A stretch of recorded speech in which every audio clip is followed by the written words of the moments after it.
Okay, yeah, they can hear you now. What? Sure. I didn't hear the full sentence. I just got back, but okay. You missed the reason Malcolm is gonna get voted for. Yeah, For his president. very convincing campaign promises. Oh no.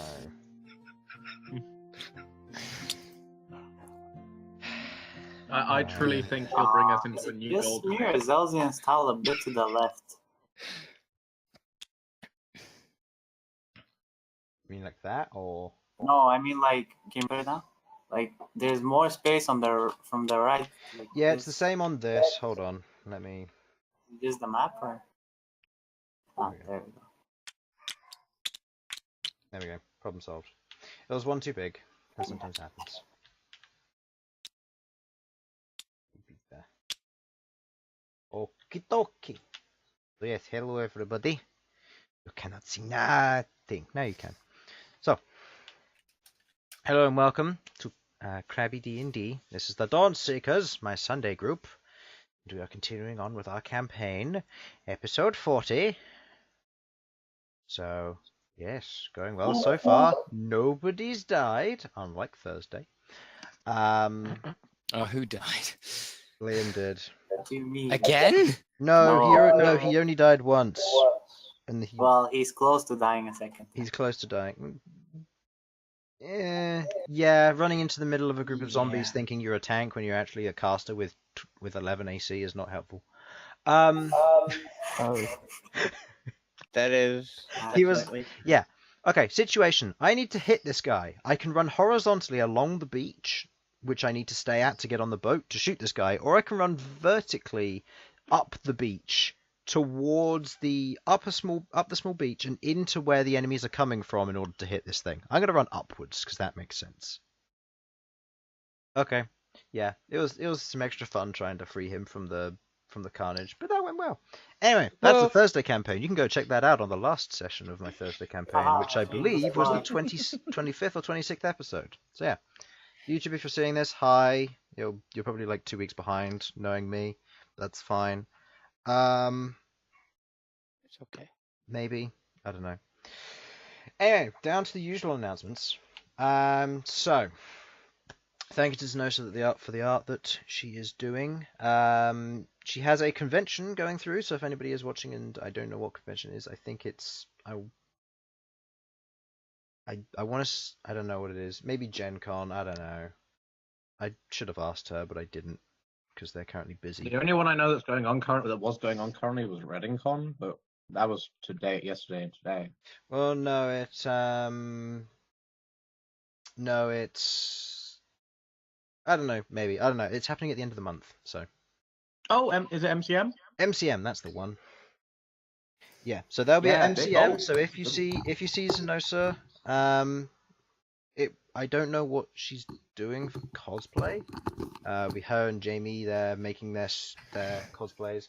It is a lot of work, and she's been working on it very hard, and as a result, my commissions have gone down, but if you do see them there, say hi. Say you came from here. It's unlikely, but oh well. And buy their stuff. Yes. Do that, but leave room for me so I can actually have artwork done, please. Or, no, a better idea. Buy stuff for Chris from them. No, that would just be begging. I'm fine with paying things on my own. Anyway, getting off topic. So thank you to Zenosa. Also thank you to Tabletop Audio for the service you provide. Free service. You can open up on your browser, your iPad, your phone, whatever. You can play it during your D&D games. It's good fun. Noted. Thank you for letting me know, but I don't care. I'm not writing down their stats, Sudz. So yes. Thank you to the service you provide there, Tabletop. Also thank you to Dungeon Pair Studio allowing me to make maps like this. Very useful maps and very good to use, especially in these very simple encounters when you just want a very small map which has enough detail on to suit your need, but simple enough that it's not overwhelming. And also thank you to Incarnate Online for allowing me to make maps like this, which I may or may not be making more of these soon and using them in the campaign, but for now, that'll have to wait. Quick roll call on my players. Sound test is done, however, quick roll call. I am here with Sudz. Hello. Harlan. Hello. Sam unfortunately can't attend. He has family things, so he's been abducted. Yeah, good luck, Sam. Come back to us alive, and then we will mock him when he comes back next week because he's been using Elsyan wrong. Simon. Hello. Will. Hello. And Infernal. Hello. Because you want to be last. Even though you're first in the party order, I don't understand. In the future, at some point, I'll be getting more art from Xenos as well, which you will be seeing on stream. That will probably be in a month or two's time. It will take some time because there is quite a bit to get done. However, this is more of a note for you players, but for you watching as well, just so you understand who is asking for what. Player-wise, if any of you would like a specific piece of art to be commissioned with regards to your characters once your portraits have been completed, you are welcome to ask for them. This can include tragic moments such as Chronicle leaning over with a giant blade stuck out of his chest, with Queglod kind of hunched on the ground. You could have more fun moments, such as Ghaakt being used as a chew toy for the baby dragons, or maybe even Bhold hugging every variation of animal that he's come across so far without fail. I don't know how you've managed it, but okay. So yeah. Good to know. And I believe we are ready to go. I don't think there's anything else that I need to announce, other than I will be potentially changing up my appearance of the stream soon. Not with regards to the overlay that you currently see, but with regards to what is down below. I'll be changing that hopefully soon, modifying a few things there, getting the art sorted, and making it a lot more compact and easier to read. So, without further ado, let us begin. Last session, our party of adventurers: Sasha, the Dwarven Cleric; Queglod, the Halfling Warlock; Elsyan, the Elven Mystic; Bhold, the Goliath Barbarian; Malcom, the Tiefling Druid; and Ghaakt, the Half-Orc Bard, travelled the remainder of their journey towards Skycalm Keep, a stone giant fortress and a point of interest to the party on their overall travels towards the Sunkist Mountains. Once they arrived, Sasha sent a message to her friend Obel, who they had previously met in Adamanthia during the festival, who would be the one letting them in, and taking them around the keep for a tour. While there, the party met with Yuta Corbell, the Dream Walker stone giant, who asked them for a few possible favours. In return, she would offer a guide to the party. The party accepted this, and their job to go and deal with the Ettin boss that resided in the northwesterly portions of the mountains, along the old giant trading route. Resting at the keep overnight, and after a small encounter with some macho wrestling fire elementals and some fire-eating water elementals, the party slept and moved on, heading northward along the road and finding their quarry. As they arrived, they found signs of inhabitants within a small cave nestled in the wall of the small mountain or hillside. 2 Ettins and 1 large Ettin boss lived within, with Behold's knowledge of the giant language and a likewise behaviour. Behold taunted the Ettins by calling them fat, dumb, and offending their mothers even. And now the party is seeing the Ettin boss emerge from the entrance of the cave. You see before you a large Ettin walking towards you. Unlike the other 2, where they wear basic pelt and they kind of have a thick skin, this one seems to be wearing more ramshackle armor, wooden plates kind of tied together with straps of leather and hide, kind of covering his chest, his belly still a little bit exposed, and the waistline a little bit more well protected as well. You can see that he has what looks to be basic wooden braces around its arms as it carries a large club in one hand with a few stone spikes kind of jabbed into the piece of old driftwood, and on the other carries a large bone axe with which you saw the symbol, the necromantic symbol of enchantment, identifying it as an axe of some curse variety. I would like you all to roll initiative.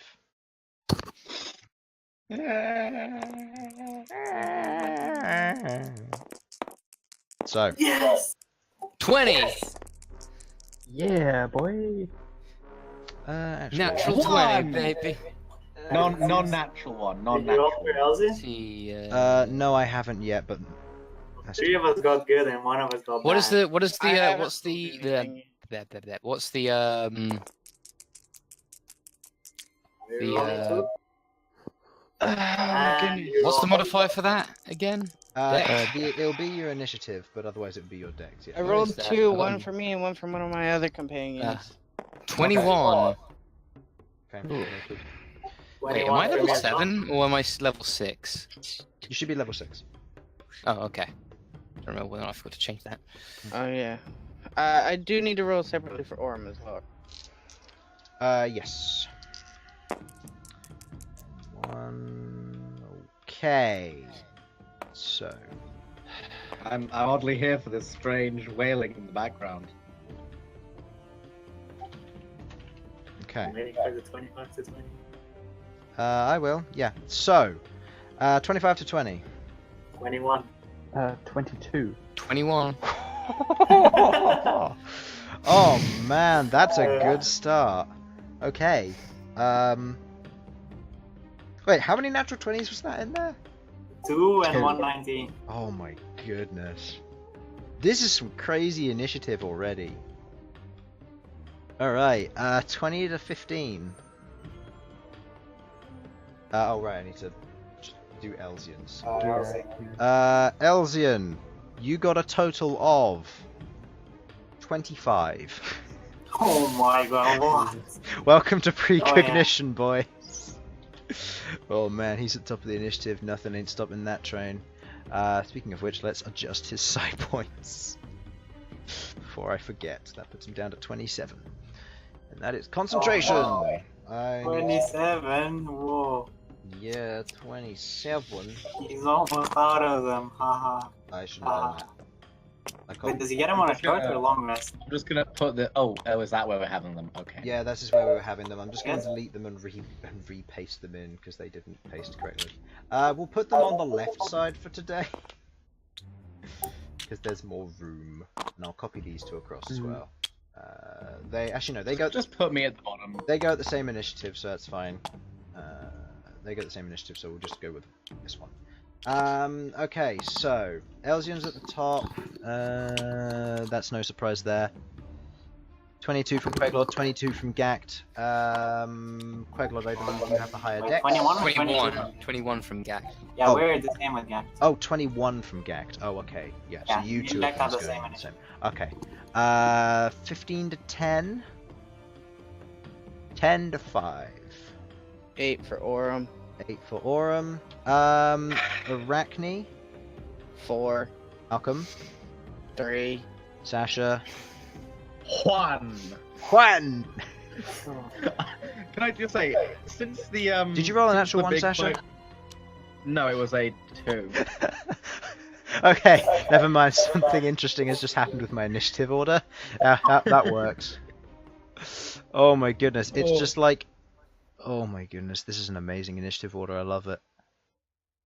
Like, I'm not even joking. I love this initiative order. I don't know how I should feel. Is it all of us, then the Ettins, then Sasha? Not exactly. No, let's just say that there's no middle ground. Like, They, it goes from 20s to single digits. The interesting is after the Essens take their first turn, their round of combat, all of us will get to go before they get to go again. Well, it's not a surprise round for him. It'll be he's joining the initiative later. Yeah, no, my point is that we, after the red one takes his turn, Yeah, all the of us will entire get Essens together. goes to- to the Yeah, entire no, party to No, one I of see them what you before- mean. Yeah. No, that's... Before no, I they get get a it. chance to move again. Okay, so... first off, I didn't realise that this music wasn't as great as previously. So let's change this fun to... Save it for when we're fighting the Dragon Daimo or some such Yeah, shit. Now the main question is, do I frenzy break?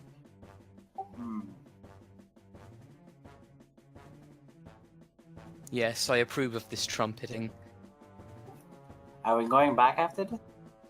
I believe that was your intention, unless you wish to explore further, but I don't believe you had anything else. So, as he kind of leaves the cave, there's a... You intruders! Goliath, you will die first! Elsyan begins the initiative. He kind of looks at it. He looks at this one, kind of seeing what's going on. You watch as he quickly does a few gestures in the air before stretching out his hand and is going to cast Hammer of Inquisition using 5 side points because I don't know anything else for On Elsyan. which head? It doesn't matter. It's still the entity as a general, but it makes the intelligence saving throw with advantage because it is mental based. Okay, the music might be a little bit too loud. Let's turn that down a bit. There we go. Alright, so... Mr. Ettin boss. Intelligence saving throw plus is 0. That is still a 14, which I believe is a fail, which it is. So that is 5 side worth of damage, which is 23 points of psychic damage to it immediately. As immediately as this happens, kind of Elsyan does a few quick gestures, kind of ending with an open palm at the end. You watch as one of them kind of grabs its head and goes, "Oh, hate her, stupid magic." The other head hasn't spoken yet, but it just seems to be I know, right? a bit. Just seems to be a little bit like out of it. Behold, she has a moment of understanding with the Ettin. Indeed. Maybe we're not so different, you and I. Queglod at 22. 22, yes. Elsyan is And actually going to I've- back off 5 feet. Yeah, I've seen this guy.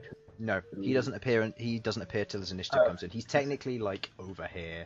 He's just going to run. Okay. Alright then. So Felipe hasn't noticed him yet. In that case, if this guy's height would have anything to get in the line of sight on him. So, cool. I'm going to cast, yes, Solo Lunar Cup Okie dokie. on Big Red here. Okay, make your attack roll. So concentration for Solar Lunar Cut.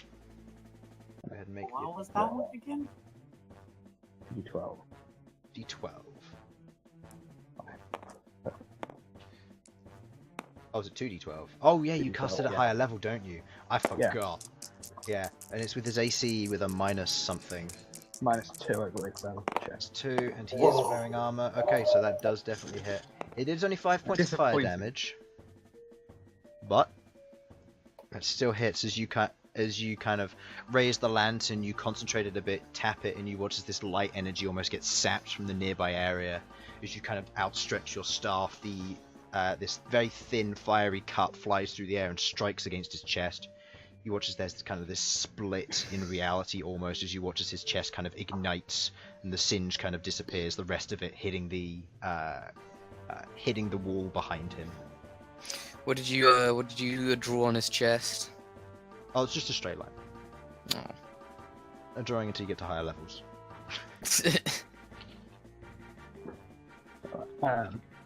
And now you can do it again as a bonus action. Oh yeah, sure. I will do that. I'm just going to cast it. Forgotten that. Yep. Well, at higher level, Queglod will be able to tattoo people. Ooh, that also hits. That's a 20 That's to hit. 17 damage. Oof. Okay. 17 damage. That knocks him down to that. Okay. He's not looking great after that hit. Well, actually, no. No, that's a term I use for when he's on half HP. He's still okay. As you kind of slice with this again, slicing the other way, the fire kind of ignites. You watch as it kind of rubs its chest as you leave a line through its belly where it's less armored. And you kind of see as some of the belly hair begins to singe and all that, it kind of taps its belly and goes, "Stupid magic! We'll kill you!" Behold, finish this one off quickly. I'm going to end my turn there. Okay. Time to murder! Alright, Bhold and Ghaakt. You two are going simultaneously. What do you want to go first? Okay, I've got a question. Uh-oh. If I were to use one of my charm abilities, would it affect both heads or just one head? I believe it would affect only one head. Actually, no. No, it would affect the entire being of the creature because the other head would argue with it. And so it would be distracted in the charmed sense. However, it has advantage on the saving throw because it's two heads. So it's up to you. If I Crown of Madness one of them, can I get one of them to hit the other head? Yes, however, that will give it a saving throw when it does so.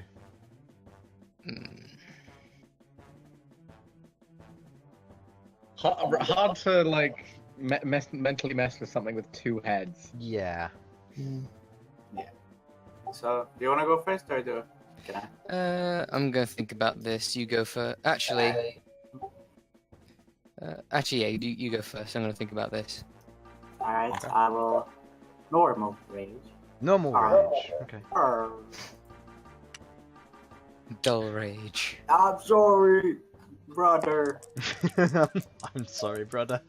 Okay. Reckless. Bhold has found a kindred spirit. Reckless, you assume that hits. Oh, What's does the it total? not annoy me? Okay, yeah, it hits.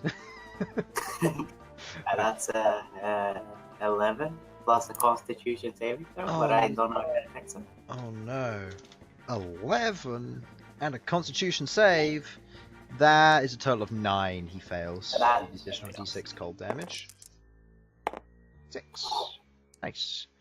17, Okie dokie then. and then second attack. That also means his speed is halved as well, isn't it? Yes. Yep. Another 20. Okay, that is So, 9 15 plus plus 5 makes that 14. And then another Constitution. Quick math. Quick math. Alright, Another Constitution Constitution. save. Okay, that's a success. That's a total of 20. Okay. Yep. Okay. With that, Ghaakt. Has this one shown up yet? Nope. Or Yeah, it isn't his turn Oh. yet. Once his turn shows up, you'll be able to see him. In that case, since I'll probably not, I won't bane until the other person shows up. It'd be a shame to waste it when I could do up to 3 at once. So I think I'll do something which I don't think I've done in a while. I think I'll just shatter. Where do you want to aim it? I'm gonna aim it. Let's see here. Okay. That's the right side, Yeah, right? it's a 4x4, so it would affect here. Wait, what's he using? Shatter? Yeah, shatter. Okay. Go ahead and... Oh, I make the saving throw for that. Yep. The AC for shatter What is save is it? Oh, the DC is 15. And the type of save? The type of save is Constitution, I believe. I believe so, yes. Okie dokie. yes, Constitution. That's a natural 20, doesn't matter. Oh, It fuck. still does half damage, however, I now need to roll for the integrity of the cave. With disadvantage Yeah, because of that's what I was shatter. gonna say. This Okay. is not gonna go well in a Okay. cave. As that Full well, good occurs, plan. you watch as the back portion of the cave just collapses inwards, kind of sealing this one off. And he kind of turns around and goes, "No, a home. I can't fit through tunnel." Got Got a kinda trap. lonely. Got looks cornered back at- now. Looks Yeah, back at yeah, you as you only the- take your vial and you kind of strum across it as the cave just collapses behind him. He kind of shakes his head as the ringing in his ears goes through. Go ahead and roll the damage. All right, was it just the 1-4? Well, it's half damage, so roll the full thing, but But then 3d8. 3d8. There you go.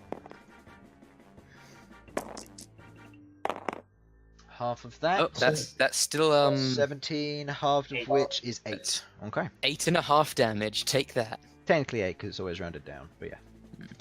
Okay. As you do the, that, you the kind of... half goes to his morale. Yep. The half goes to his morale. And he doesn't look the best. He's taken a lot of damage, and he's kind of tanked it well, but he doesn't look particularly great with this. Frankly, I'm surprised none of the Current rocks fell on him. That was lucky.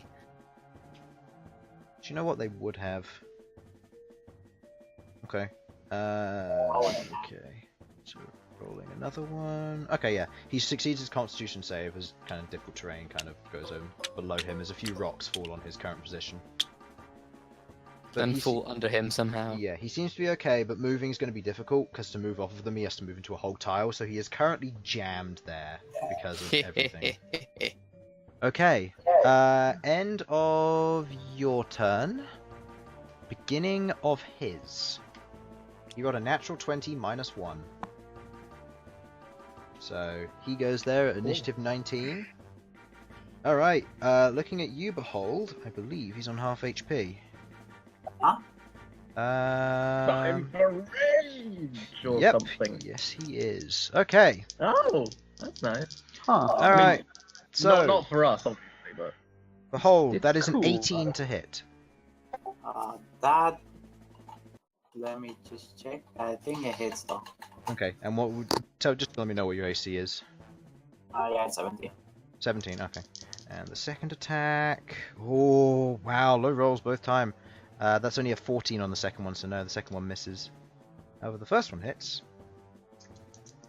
Which does... That is a total of 14 points of slashing damage as he kind of brings the large axe down on you. I assume that's not halved. No, that's not halved. Okay. No, so down to 7 damage when halved. As he kind of swings the axe through. As it does, the magic kind of courses through you, but it doesn't seem to set in, as if he hasn't fully been able to activate it. Okay, that is the end of his turn, because he can't do anything else. Actually, no, he's going to use his bonus action to yell out, "If you can hear me, we fight now!" Oh Okay. no. So he shouts that, Aurum, at initiative 8. Oh my See god, what I Aurum. mean? See what I mean by jumping? By the way, Sasha, Mhm. you are not the last initiative order. Oh my god! It's a steep hill, I can't quite make it. Guess Poor who guy. else rolled? You, unlike you, he rolled a natural 1. -1 also gets 0. My knees all Oh, stuffed up. Here? Aurum Sure. goes there. Okay. Yeah. Make the attack roll for Aurum. I'm just checking to see what her die is real quick. Oh yeah, it's a D8. D8. Yep.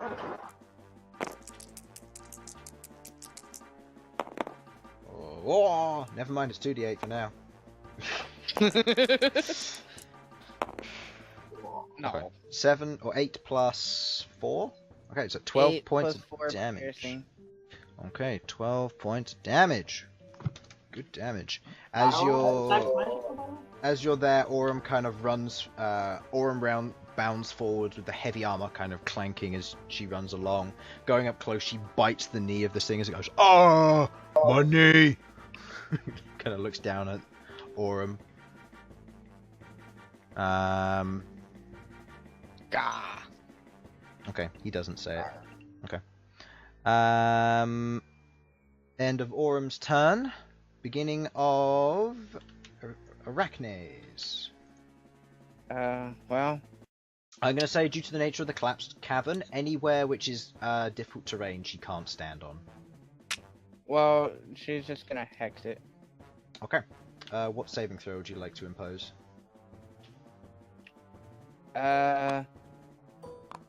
Let's go with strength. Okay, that did not work. Alright, so strength ability checks are made with disadvantage. Arachne is now concentrating, and so is Elsyan.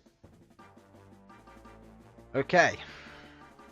And she's gonna do her new thing. Oh, her blood web. Blood weave, yeah. Okay, what save is that? It's a strength save. Strength save. Okay. So regular. Disadvantage. Nope, that's But only on ability I- checks. Oh, ability. Fuck. Yep, that is a total of 24 to save. Yeah, I still had to do the attack. Oh, for If the the attack doesn't hit, then right. Yeah. I mean, he definitely succeeds. So. Yeah, but he takes the damage still, which is how much? Just 1d8. I believe it doesn't have a modifier. Okay. Yeah, it's just 1d8. 1d8, so that's 8 points of piercing damage. But he is bleeding. Okay, he's now bleeding, which makes it easier for you to track him, and he can't gain temporary hit points, which doesn't matter. But Maybe. helping track, if he manages to run away somehow, will be useful. Okay, end of Arachne's turn. Malcom. Alright, Well, my plan got a little bit messed up. So... Harlan, you are next. Yes, I'm contemplating. I'm gonna use conjure animals. Okay, what are you going to conjure? I'm gonna conjure 2 direwolves. Okay, they are CR1. Do I have them? Okay. Big puppy. Yes, very big puppies. Where do you want to summon them? They can't attack, by the way, because they're too big. They're just gonna... I'm gonna have one here and one here and have their, command be to guard. Okay, guard. So they're going to stand their ground, and if anything comes within range or attempts to attack you, they will actively attack it. As dire wolves, they will then go on your turn, which would then mean that they use their prepared action in order to attack if anything comes within melee range of them. Okay, end of their turn. Sasha. Right. It's this big guy who's holding the cursed sword thingy, right? The axe, yes. Axe, yeah. And that axe is made of metal, yes? No, it's made of bone. Fuck, that messes up with my plan a lot. Okay. Yeah, they aren't smiths. They don't have weapons that fit them. They use bone and wood. Can I get one of these things? Can we get heat bone as a spell? Yeah. No. Heat bone. You you Oh. got any bone hurting magic, Harlan? I have no inherent bone hurting magic. Yeah, I do have inflict wounds. The issue is that I'm not certain if I can move. Yeah. Can I? You can move in there. It just means that you are considered prone while there, which means advantage on attacks against you. Okay, can I? If I move there, can I use the remainder of my movement to move back once I'm done with my attack? Yeah, he'll just get an attack of opportunity. And advantage. Okay, let's maybe undo that one then. I'm just gonna do something really fucking dumb. Oh god, I'm going to cast Guiding Bolt at first level. Okay. What save is that, or is it to hit? That is a ranged spell attack. Go ahead and roll.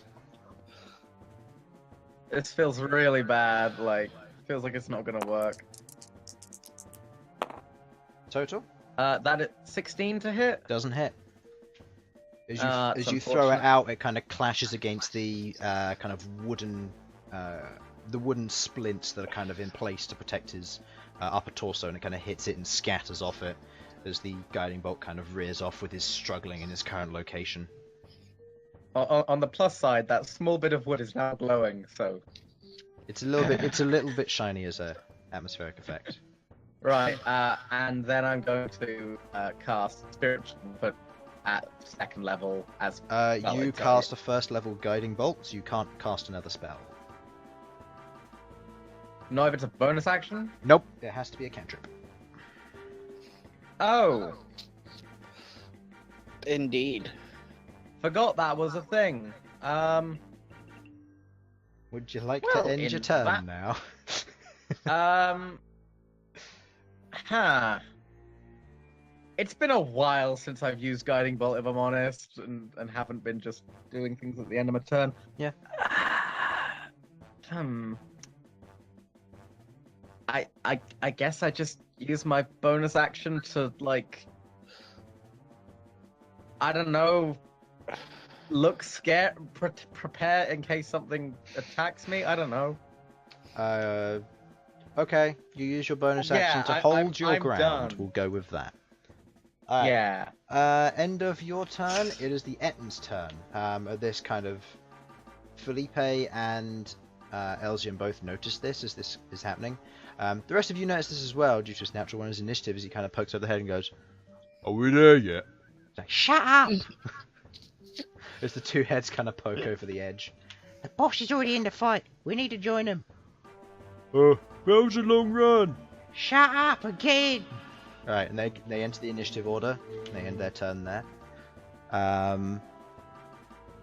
So, back round to the top of the initiative, but before Elsyan's turn, he is going to use his legendary action to attack Bhold, and because of Reckless, that's with advantage.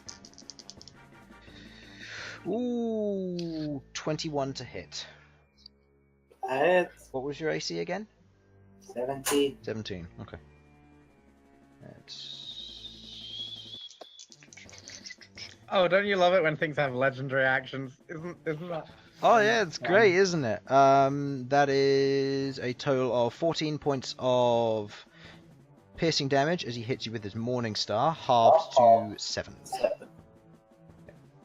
As he kind of swings down with it, kind of striking against you. And yep, that ends his turn.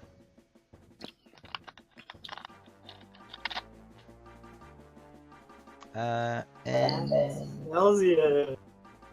Elsyan's turn. Elsyan seeing the new one. I don't know. He's gonna completely ignore it and He's kill the gonna big completely ignore it and go for the big one by using another Hammer of Inquisition, hoping it hits. Well, on a save, he fails again, having a no modifier to intelligence. Is actually kind of bad. So 5 side points of damage. Making that 33. Oh my word. Alright, Mystic is completely broken. You're telling me he took the remainder of his health and just went like, nope. Okay. That brings him down enough. Okay. Using his second legendary action that he acquired, he's going to attack you with it. Goodness. Is he dead or no? No. The less health he has, the more legendary actions he has. Oh. Okay, that is a total of 24 to hit. That hits. Okay. And now, because of that, I do that. Okay. I'm gonna get cursed, aren't I? No. No, you wouldn't, not from this. That is a total of 18 points of damage, halved down to 9. I'm gonna use my D12. Okay, so this is on the 18 points of damage. That is before not it my gets halved. D12, but it's fine. I'm stealing it. 18 points of damage before it gets halved. 10 plus your level. Yeah, you negate the full thing, I think. What is Yeah. it? What is it? It's your level, or is it your? Let me check. Stone's endurance. Con mod. So +3, so 15. 30. Oh, 15. You have a con Oh, mod? 3, sorry. Yeah. See, 3, Yeah, 3. Sorry. 13, so that narrows that down to 5, half that to 2. So you take 2 points of slashing as you endure the strike as he kind of swings over, now very much angry from the attack. Okay, that ends his second legendary action, meaning it's Queglod's turn. Me? Okie dokie then.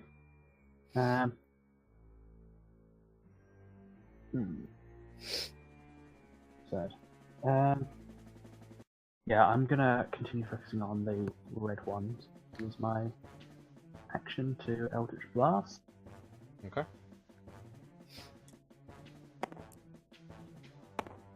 And that. Why are you rolling 2d10 with only 1 dice roll? Hold on, I'll roll the other dice. Okay. Yeah, because I'm an idiot. This one's the top one, that one's the bottom one. Go for it. Yeah. Oh. Okay. First one, rolling severity. 9. Okay. You just whiff. You fire out the Eldritch Blast, it kind of goes behind. Yeah, we'll say that it just hits the wall and causes a little bit more of the rocklands to fall in, making it a little bit harder to get in on your part through this entrance. The second one absolutely hits, doing 3 plus Another 3, so it'll be 6 damage. 6 points of damage. Okay. Okay, 6 points of damage. That is your Eldritch Blast. Okay. Right, then if I've got my bonus action, I'm going to follow up with another solar cut. Okay, go ahead. Try and just keep driving this guy back. Yep. Into the space he doesn't have. Oh yeah, it's 2d12. Yeah. Getting that. Oh, What's the total? The total would be 9.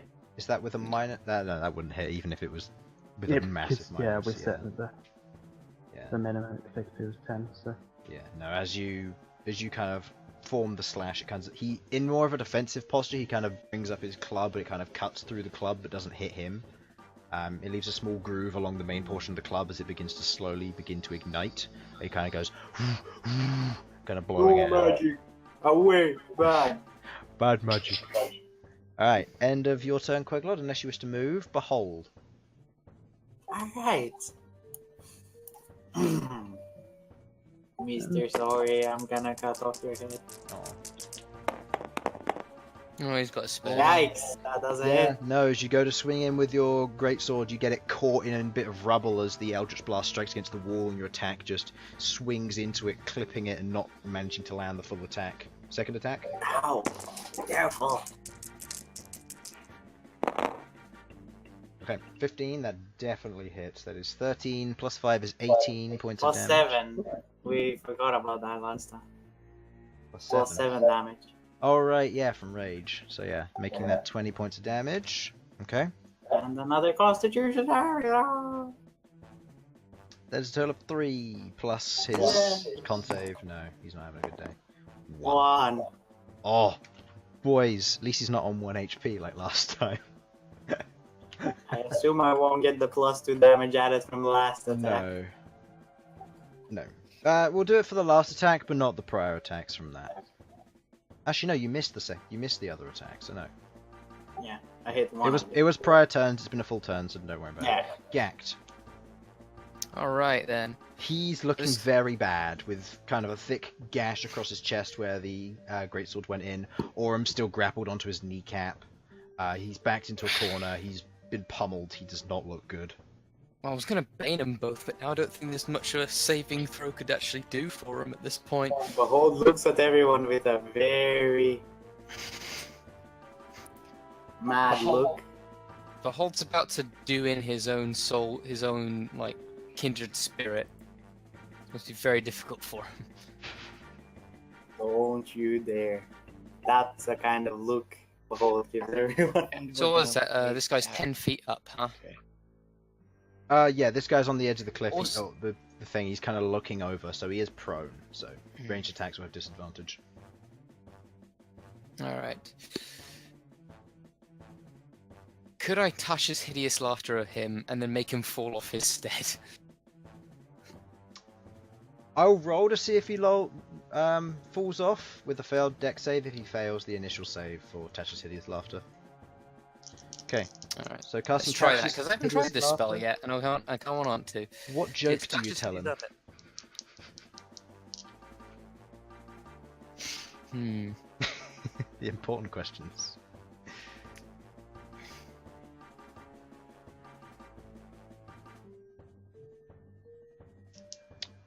I'll roll for a save because it's either a wisdom or charisma. So You gonna are you gonna come down here to join the fight, or are you just gonna snipe from the balcony, Mr. KFC Double Down?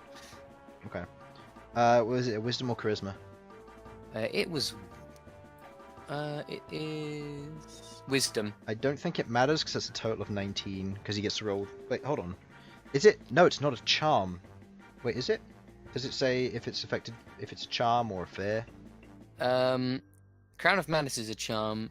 It's Tasha's Hideous Laughter. Did it say? It just says that it perceives everything as funny.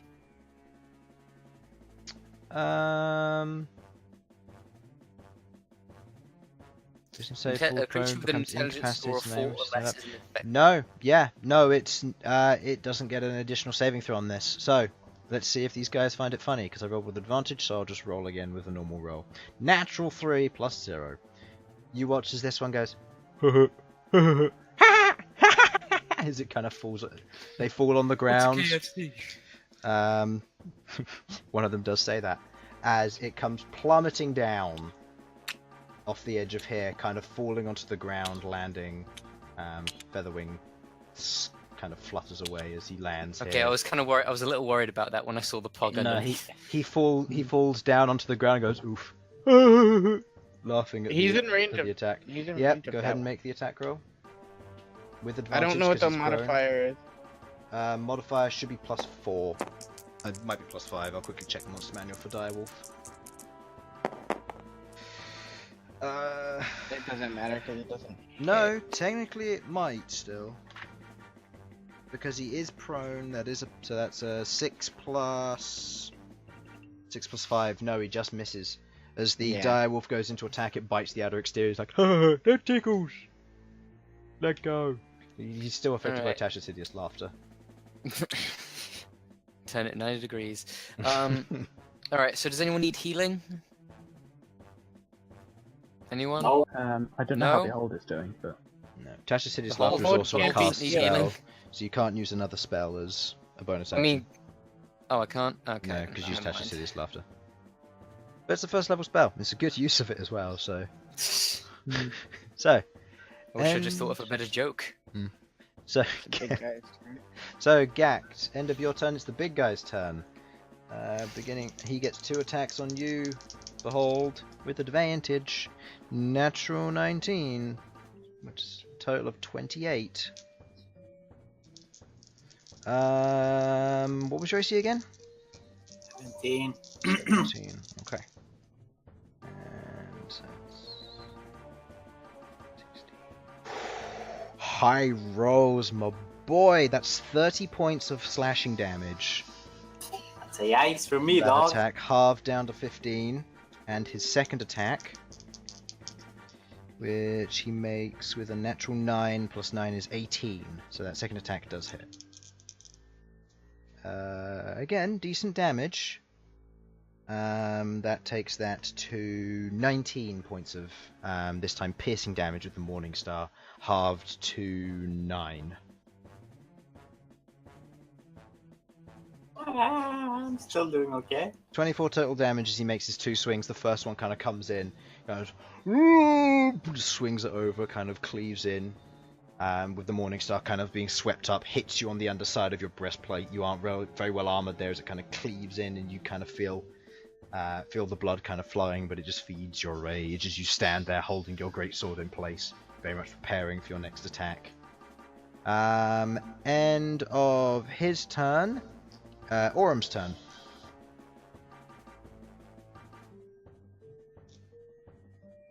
Sudz, Oram doesn't really have anything to do but just attack that guy. an attack.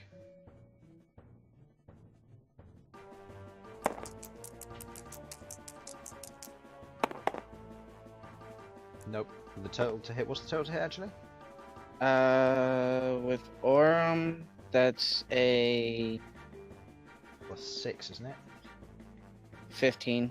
Yeah, no, that doesn't hit. As she kind of bites, kind of hits onto the lower leg, the lower portion of the armor around its waist as it kind of holds it off. It almost like bats Orum away, not wanting to be hit again in the knee. It is then going to immediately use its first legendary action to attack you, Behold. Yeah. Okay, that's a total of 17 to hit. That just is. That is a total of 18 points of damage, halved to 9.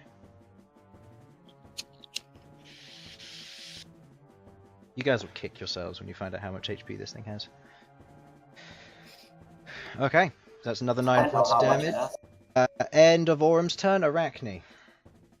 Roll for the recharge on her... recharge on her Bloodweb, please. She doesn't roll for that? Oh, yeah. Yeah, it's recharge 6, isn't it? Yeah, so no, it doesn't recharge. Oh, you can just crawl up. How high does she have to go to get to the... Basically, like, the ceiling? You just have to the ceiling from here. It's quite low, so it'd probably be about maybe 12, 15 feet.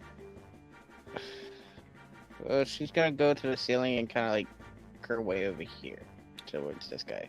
Okay.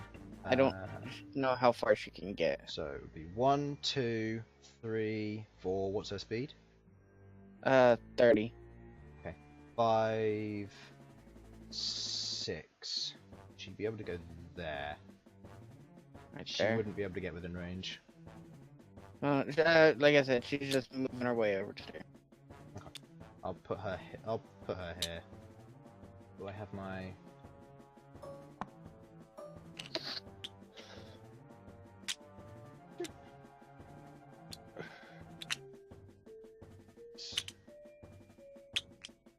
Sorry, people underneath.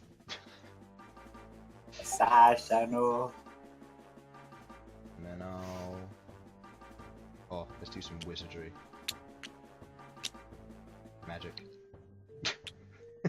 Alright, there we Whoa, go. she's flying. She's flying, she's crawling on the ceiling. Okay. End of her turn, he's going to make his second legendary action to attack you. That is a total of 26. Reckless attack, man.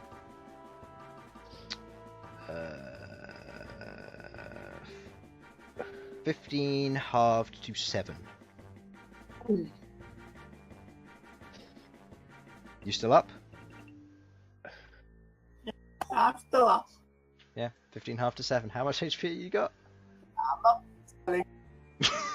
It doesn't matter because he hasn't got any more legendary actions till his turn. So Oh, he doesn't have more? Oh. no, he only gets 2 when he's on half HP and when he's on less than quarter HP. So 9? wow. Well, Okay. sorry we can't heal you, but yeah. Yep. I got him, it's fine. Okay, Malcolm, your turn. Alright, well, my bonus action is going to be used to tell the direwolves to attack this guy. Okay.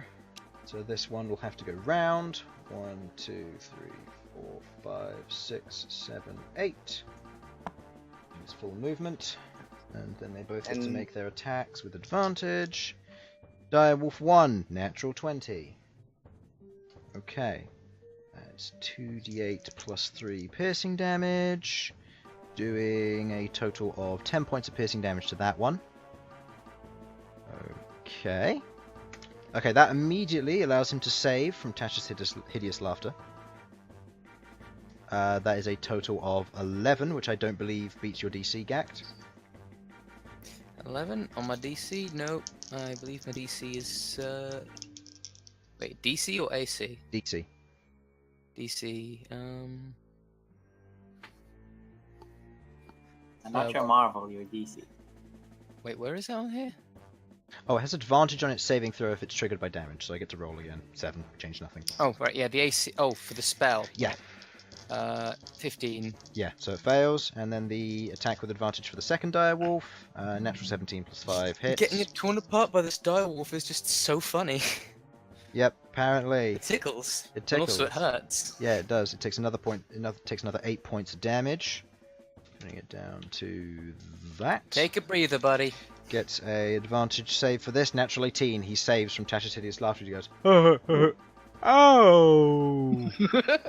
This isn't very funny at all. As it kind of looks down at its wounds and goes, that's not nice. Bad doggy. Yeah, bad dog. Don't call my dogs bad, jerk. They did. They're actually very good at what they do. Yep. So Malcolm, what did you want to do for the rest of your turn? Bonus action deals 20 damage. Yep. Sounds good. Yeah, let's go with, let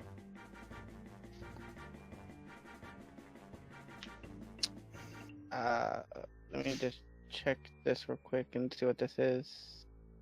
Alright, I'm going to... Oh. move here. 1, 2, 3. And I'm going to use Firebolt. Okay. Make a attack roll for me, please. With disadvantage because he is prone. Yeah.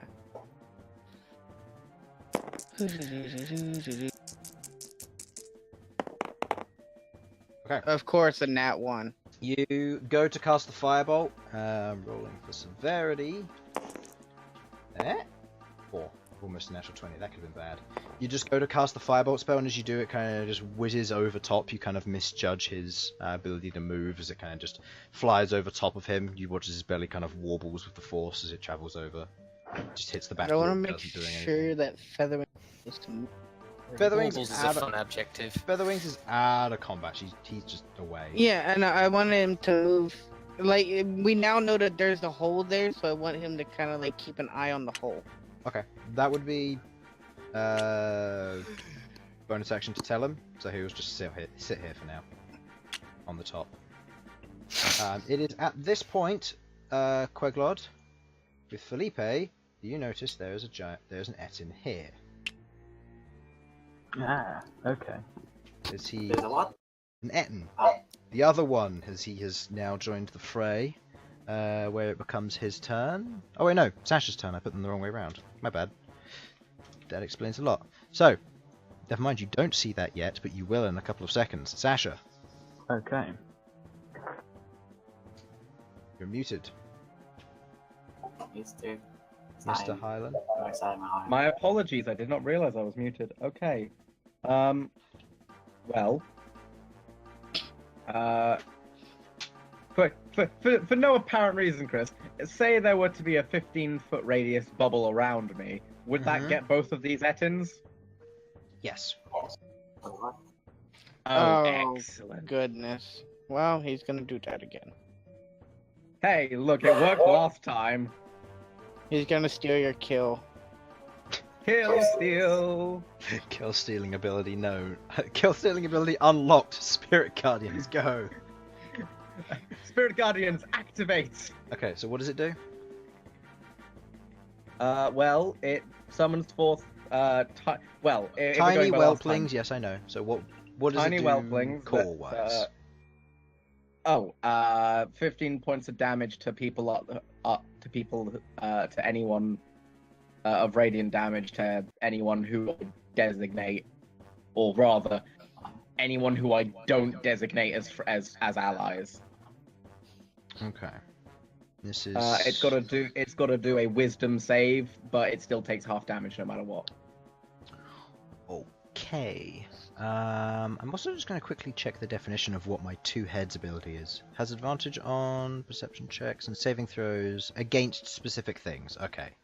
So yeah, it's... it wouldn't have been benefited from that. Spirit Guardians, 15-foot radius, Wisdom saving throw on a failed save, they take 3d8 damage. Successful save, they take half. Alright, so, Wisdom saving throw for the guy on the ground. Disadvantage for this one, because he was hit with... I'm just going to roll these, because... Yeah, disadvantage because he was hit with the thing. So this is a 13 on him, so he fails. And disadvantage on the other one, shame, that's a natural 20. And a natural 19, he succeeds. So half that damage. is- How much damage? 12. 12. Okay. 12 to the basic guy, dropping him down to that. And the other guy drops him down to that. He is still up. Well, it'll also proc on the start of his turn, so... Yep, which is not now, because it is the Ettin's turn. He is going to get up, and he is going to smack the doggo. Yeah, there's nothing I can do with my bonus action. No. At the start of his turn, he has to make a Wisdom saving throw or take damage. Natural 1, roll 4d48. Oh, excellent.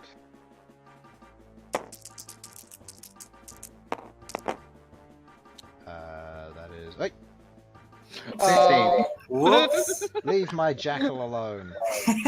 Hey, 16. You messing with my 16. jackal? Oh yeah, I got jackal. Why did I not do that before? Realizes mistakes were made. Alright.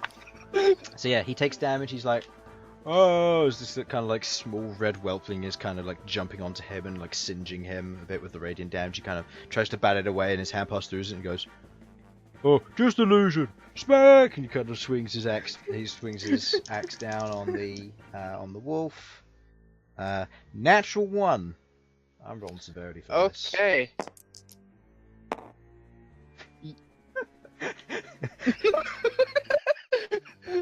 Okay. So what happened? Is You that watch- really good or really bad? You watch as almost like as Elsyan kind of turns and almost like a Wingardium Leviosa moment, like his hand slips from the club and he looks down and he looks up and just bonk smacks him on the head and he kind of wobbles a bit. And does he make his con save? Yeah, he does. He isn't stunned, but he does take 16 points of bludgeoning damage. All right, and now he's Guys are gonna... so bad at their job. I know, and then he's going to try and hit the doggo again. He's now clubless as well. He's going to try and hit it with the battle axe that he's got. Why'd I roll with advantage? I just need to roll 1. Natural 2. He's not doing much better as he kind of goes to swing. With a little bit daisy and groggy, he kind of grabs his head and goes, "Oh, I feel dizzy," and it kind of swings down, hitting the ground next to it. It's like, "You missed, you idiot!" Hey. With that, this guy is going to go 1, 2, 3, 4, 5, 6, 7, 8. 1, 2, 3, 4. Actually, no, we'll just run over the top. 4, 5, 6, 7. Jump down! Boom. Oh I man. think that's within my radius. Will save. Oh, fine. Yeah, it's a natural 6. No. Alright, roll your 3d8. Yay! Yay! This spell is coming very useful for you.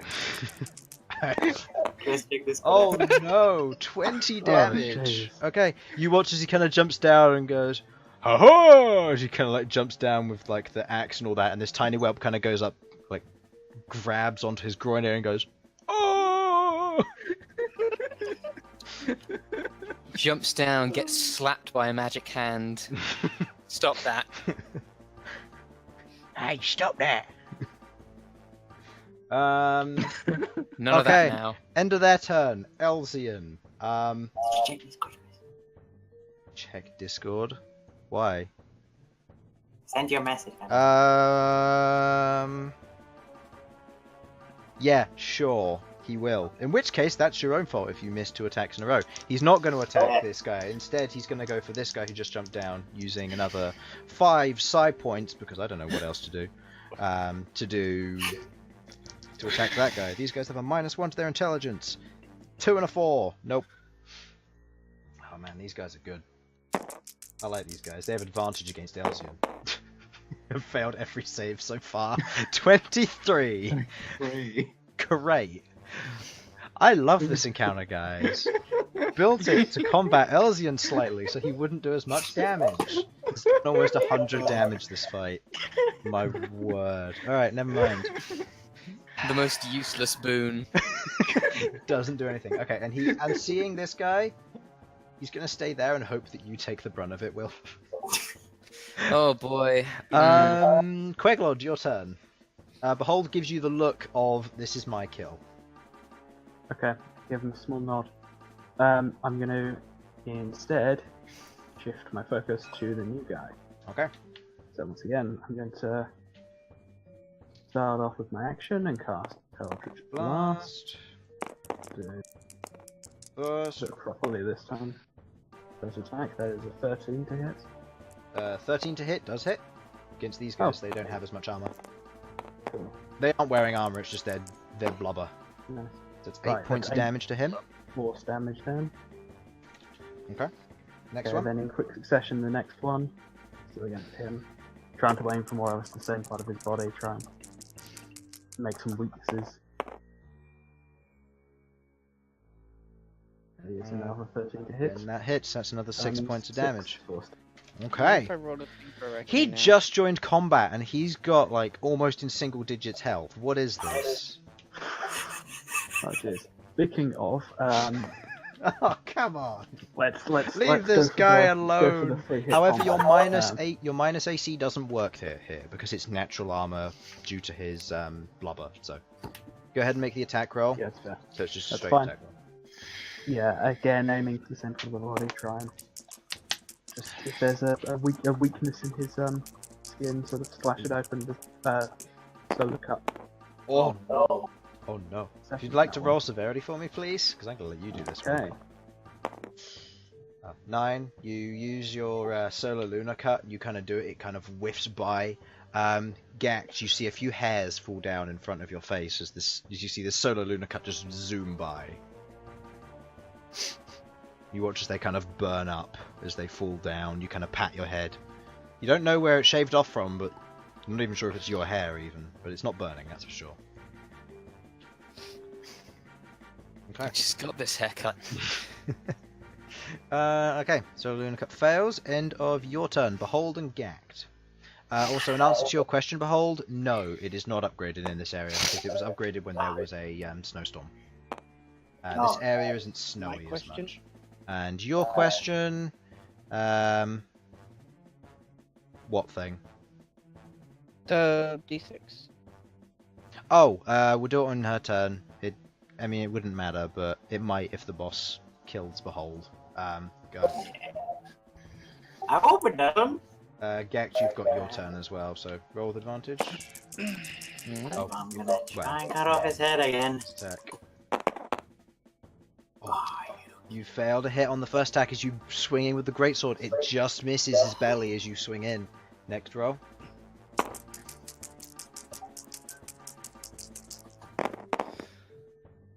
Total 18. does hit. Okay. 14. 14. I'm not even going to bother doing the Constitution save. Actually, no, I will, because for flavour, he fails. Flavor Flav. Yeah, as you swing in with the, as you swing in with your greatsword attack, seeing an opening where he's kind of thrashing almost in this rage, you carve through his his exposed belly, the blade kind of sinking in and carving it through, and you watch as your blade leaves, the blood almost crystallizes instantly into ice. As you watch as his torso freezes over and he kind of looks down, and you watch as his eyes, one of the head's eyes goes dark and the other one looks over, kind of in shock, looks down at you, the belly, you see there's a little bit of grasping, a little bit of cold blood comes away as it kind of collapses on the ground in front of you. Right. Now, do they have to make a save for his death? Nope. Oh. Because they automatically fail it. So when it gets to their turn, they're going to try and run, but they're probably going to die, because overall hit points is probably less than Behold right now. Behold is just gonna hide. You do that thing from Star Wars where you climb into the Ettin's belly for warmth. Oh no. Mate. I thought that smelled bad on the outside. Ghaakt. Oh, they smell bad. They smell worse in here, actually. All right. Well, I'm gonna bane these two for starters. Okay. They make saving throws. Oh, would that provoke? If so, No. I want to do. Okay, it would not. All right then. So yeah, the DC is 15 again. Wisdom save. Charisma. Charisma. Oh, even worse. Oh, this guy's got a natural 20. Between the two of them. This one's got a That personality. guy got a nat 20. Oh, Nat yeah, 20. he kind of does. Yeah. Where's your Bane? Here it is. This guy. I'll accept that. I enjoy their presence. The one with the squeaky voice is very That's charismatic. Alright. Yeah, Now- I know, but I can't put it on her. without Because her I feeling. don't, because Ghaakt has been taking a lot of damage in the past couple of fights for now, I think I might just use my bonus action to just glam up and get out. Okay. Are you using yeah, your... I'll- Use the Mantle of Inspiration. It can't affect you. What? Oh, sorry. Wait, I looked through it. It can't affect you. I can't get that. I can't move without provoking opportunity attacks on myself. Only other people. Nope. And you can't Never get any temporary mind. hit points yourself either. Never mind. I'll just Behold, if you get over here, I'll give you some healing. He Oh. can't heal. You got Heal me. Why not? Physically Oh, He's got the God. bracers. Dumb magic items. Oh, right. Dumb magic Never item. You want me to mind. destroy that magic item of yours over No. there? Don't call If it it does, it dumb. have to be. If it does, it has to be in a dramatic character moment where Bhold learns that he can trust someone, other people to help. He doesn't just have to kill himself to do everything. He can trust in other His people. anime revenge plot thickens. So, with the Ettin boss dead, they both fail their saving throw and they will attempt to run on their turn. Alright. Disengaging and running as they do. However, Aurum. Orm's going here. Sure. Going places. And Orm's gonna attack. Make your attack.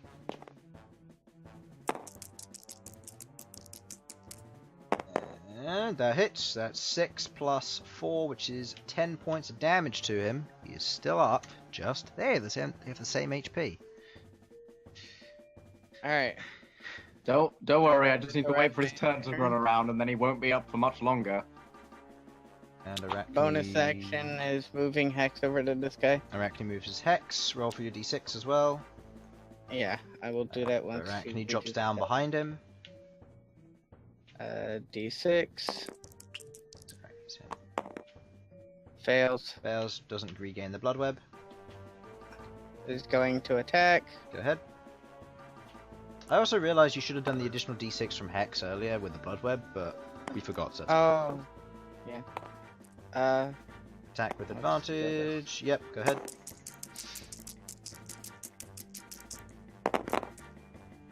Okay, yeah, that's wow, max damage plus 3. That is 17.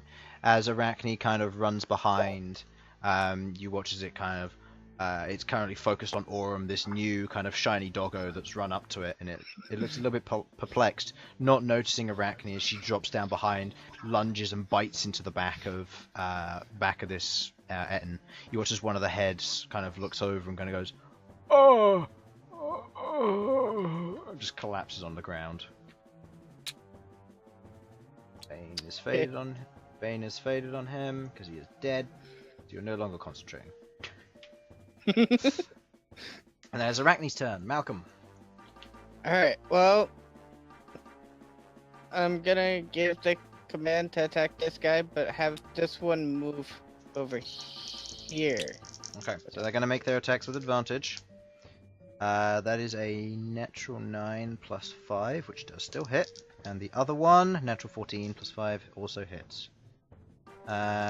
Between them, the total damage is enough that it brings it down to 0. As you watch as these two direwolves pounce on this Ettin, they jump at it, kind of tearing at its arm, leaving large bite marks and scratches.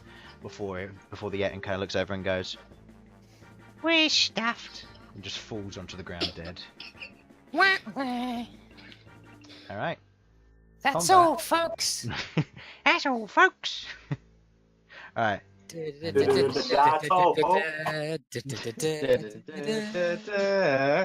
All right. That is the end of combat. So, as you're all kind of recuperating after the combat, you kind of catch your breath and you begin to. Did anyone other than Bhold take any damage at all? No. I don't think so. I almost did, but then he died. No, yeah, nobody else took damage. I got worried for a second there. I don't think even the doggo took damage because he missed. Nope. No. Going to look over his dead body. I'm gonna Okay. take the axe and look at the axe. Yeah, you can take the eye. I'm gonna take his rings from his beard. Okay. We're You go up to his loot- beard and you loot begin bodies. to pull through the rings. The majority of the rings, looking at them, seem to be more of a rusted metal. They aren't actually like shiny and well made. It's fine, I don't care. I'm You- just collecting them. You begin to They tear probably through them. would've- You kind of collect small portions of the beard. A few more of the rocks kind of roll down the side, They suggesting probably that would it's have not died in an entirely infection settled. beforehand. And I'm gonna try and cut off both of the heads. Okay, go ahead and make a survival check, please. Can I give him advantage on this since I'm over here? If you wish to assist, Can I go ahead. inspire him to decapitate? Go ahead. What do you say? Well, I was. Hmm. Actually, yeah, I do have something to say. Is what I was going to say when I bardic inspiration. Always ask, what would you say? I'm still rolling. Go ahead. The Grim Reaper gets to play twice the toll. This time, 3 bodies will fall, but 6 heads will roll. That's actually pretty good. Alright, take your D8 inspiration. 24.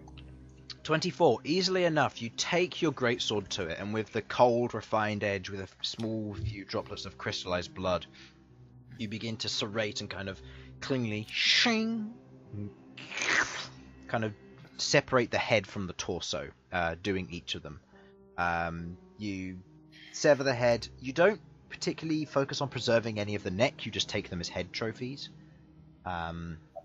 You manage to maintain the majority of the beard, other than the bits you pulled out when you were taking the rings.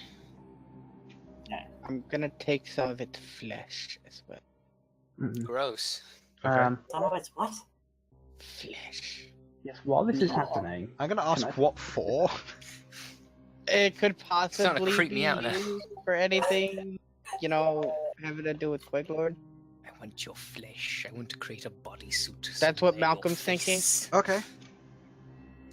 Out of curiosity, since Bhold has an ice sword, is it sort of like reverse cauterization when instead of burning wound shot, it freezes it? Freezes it, yeah. It's like it's real good for preserving meats. It's how our rations last so long. Elsyan's gonna kind of like stand away a little bit, and he's kind of just like brush himself off, and he's just gonna say, I'm gonna go look for the other entrance, and he kind of walks up a little bit, kind of wanders off, see if he Okay, can find I'm the going to entrance. send- I'm gonna Yeah, have Sasha's Featherwing go with him. Featherwing and Felipe are Sasha's- his accompanies, along with Farnsworth. These two fade. I think the Just gonna clear this difficult terrain as best I can. Get digging, everyone. Okay, you begin to But be careful. make a strength Oh, check. Who's got a spade?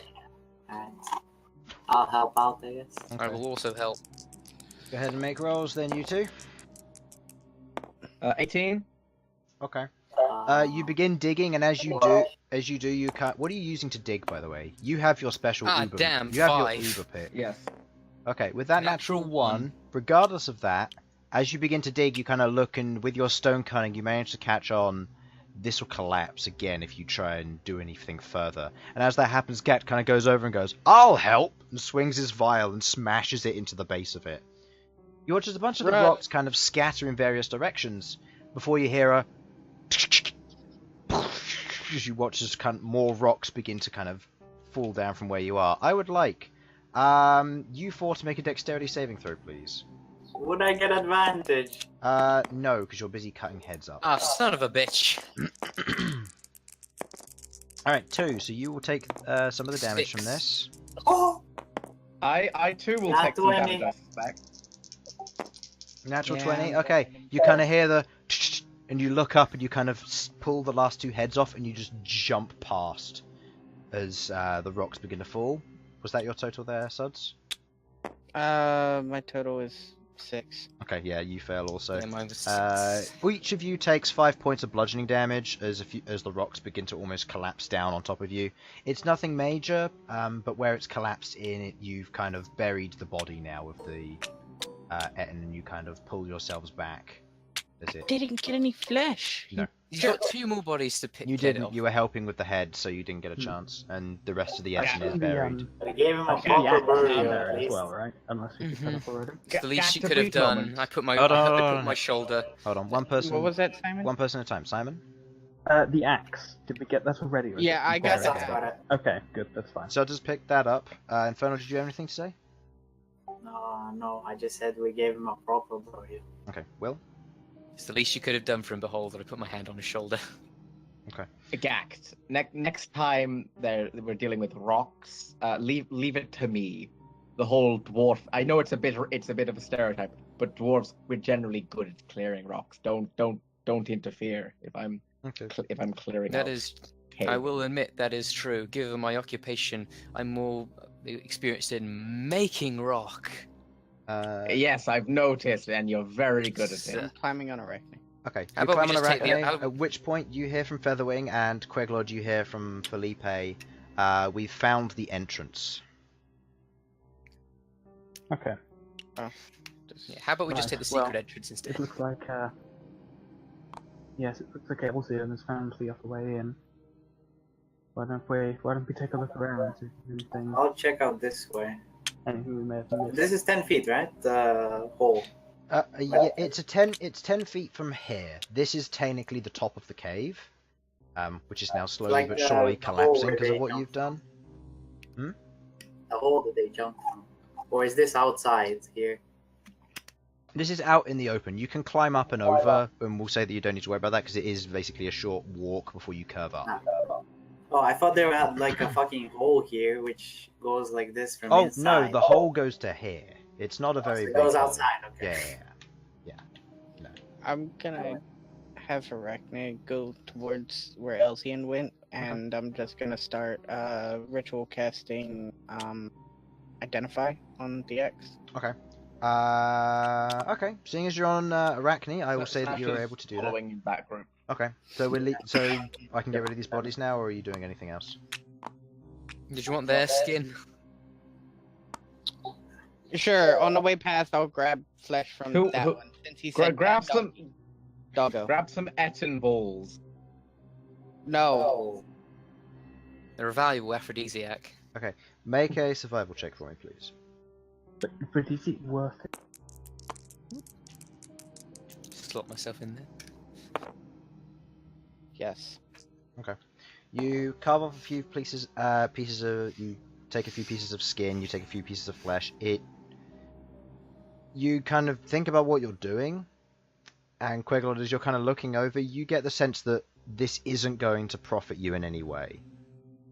If anything, you're going to need very specific pieces of the creature to help, not a general carcass. As you Maybe see the Malcom brain. doing this. Yes, I don't think there was any particularly special properties regarding Alright. the flesh. Maybe... Can I make this edible then? No. It would be Okay. it would be the same for Bhold. This would be cannibalism. Oh yeah, that's right. I forgot about what these. Feed it to Behold. Feed it to. No. Hey, when Ettin died, did they become two separate spirits, or one two-headed spirit? Make a religion check. Asking the That is a important good questions. question. Ghaakt That gets is an a really extension. good Ask that question. out loud. I'm gonna say only Ghaakt gets to make this because he asked the question. What's the total? He is a poet after all. 7 with religion, which is 1. That's 8. Okay. You're not sure, but it would make a good poem. Mm-hmm. The Ettin that split into two. As you kind of go over, you see Elsyan kind of standing by what looks to be a very kind of obvious hole, now that he's pulled back what looks to be a grey piece of cloth. And kind of pulling it away, you can see there's a very obvious hole that goes into and under. It smells rancid. Elsyan kind of covering his breath will go first, seeing as he found the hole. Get rid of concentration. Nobody's concentrating. Also, his magic clothing will clean everything. Yeah, exactly. He'll clean it for him. He goes through and he ends up in the tent.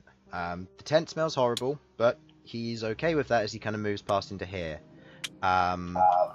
Make a perception check, Malcom. Perception. Yep. Okay.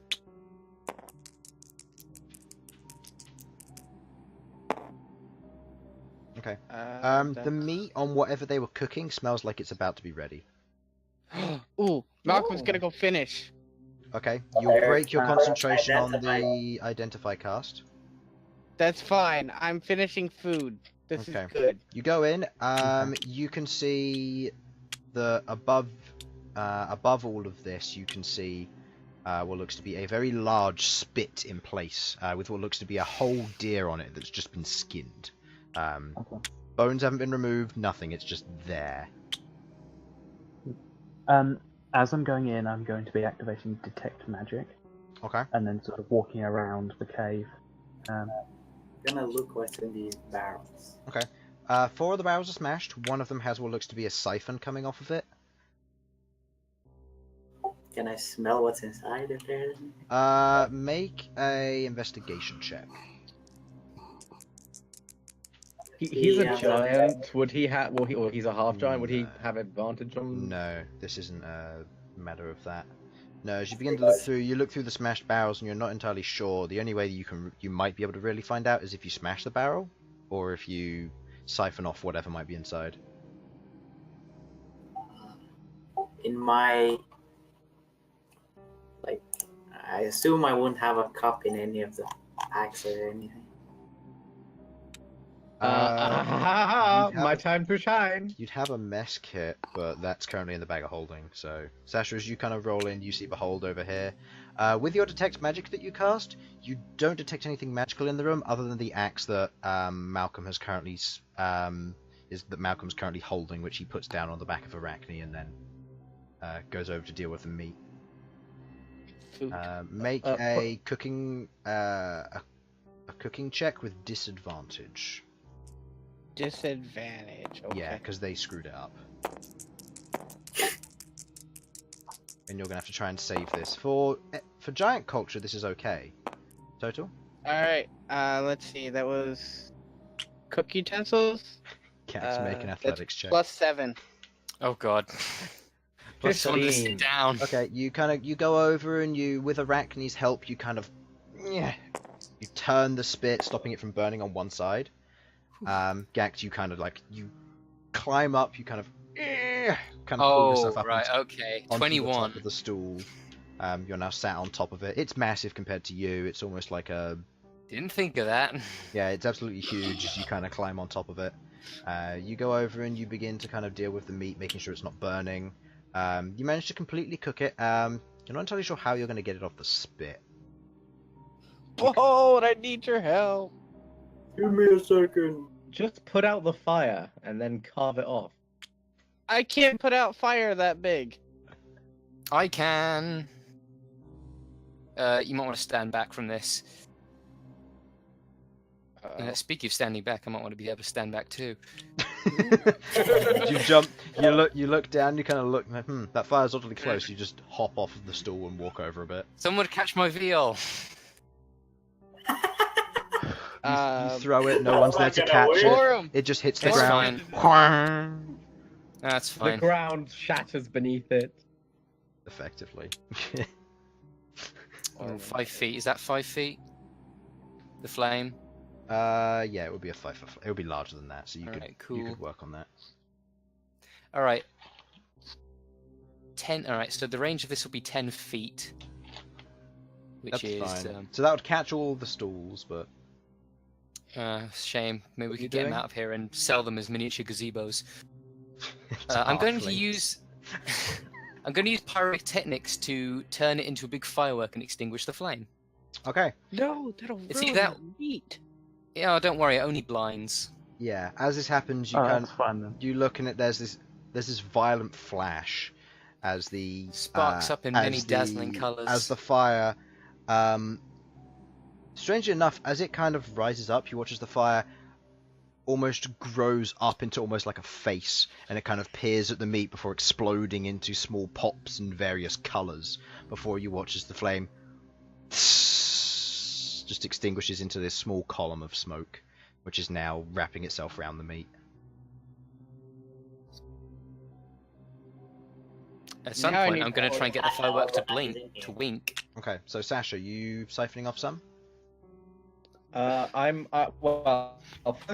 In case this is like Very much lag. You're very much lagging. You're You're not anymore. Bye. Hello?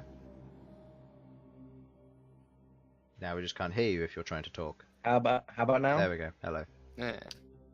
Might not be perfect, but it's better. Should be. Yeah. Okay. Can I tell from the broken barrels if there was any alcohol in here before, or? Make an investigation check. I don't suppose I get any bonuses for being a brewer. Nope. Just straight investigation check. Okay. That's From what you can This is smell, 12. there are very faint smells of alcohol. Some kind of beer of some kind. or ale. You're not entirely Right. sure. I'm going to siphon it into at some sort of tankard that I would have in my supplies, which Okay. I believe I should have. Yeah, with your brewer's supplies, you kind of siphon a bit off, and what flows in is beer. It's not. It seems to be quite old, so quite a lot of it seems to be. I'm not going to say stale, but it's not in the best condition. So yeah, at this point, by the way, you will notice the very large petrified Ettin in the corner. Oh yeah, guys, that's the Yeah, that's petrified guy. that was what I wanted to primarily look at. It's a 30-foot range for your detect magic, yeah. so if you wanted to that's see it, why you're going to that's have why I'm to. walking around. Oh, okay, you're walking around the room.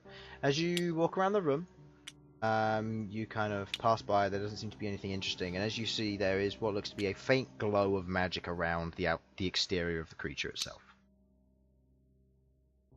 Okay. Oh. I can guess, but I can tell what kind. This would be. Let me find it. I want to say this is a petrification, right? Yeah, I kind of want to say it's transmutation, but That's what Yeah. I would have thought as well. let me quickly.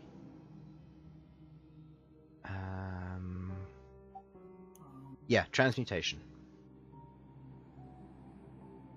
I'm gonna redo the identify, starting again now that the fire's out. Okay. And somebody else will have to carve this when it comes to it. So, you begin to cast Identify once again. You kind of prepare for that. Behold, what are you doing? Checking out the rope. Okay. The rope, it's old, it's thick. A little bit thicker than regular rope. Seems to be made of some kind of chest hair. Or beard hair, you're not sure, but it's not very useful. It's very badly made and it'll probably break fairly easily. Seems to be what was used to set up the tent.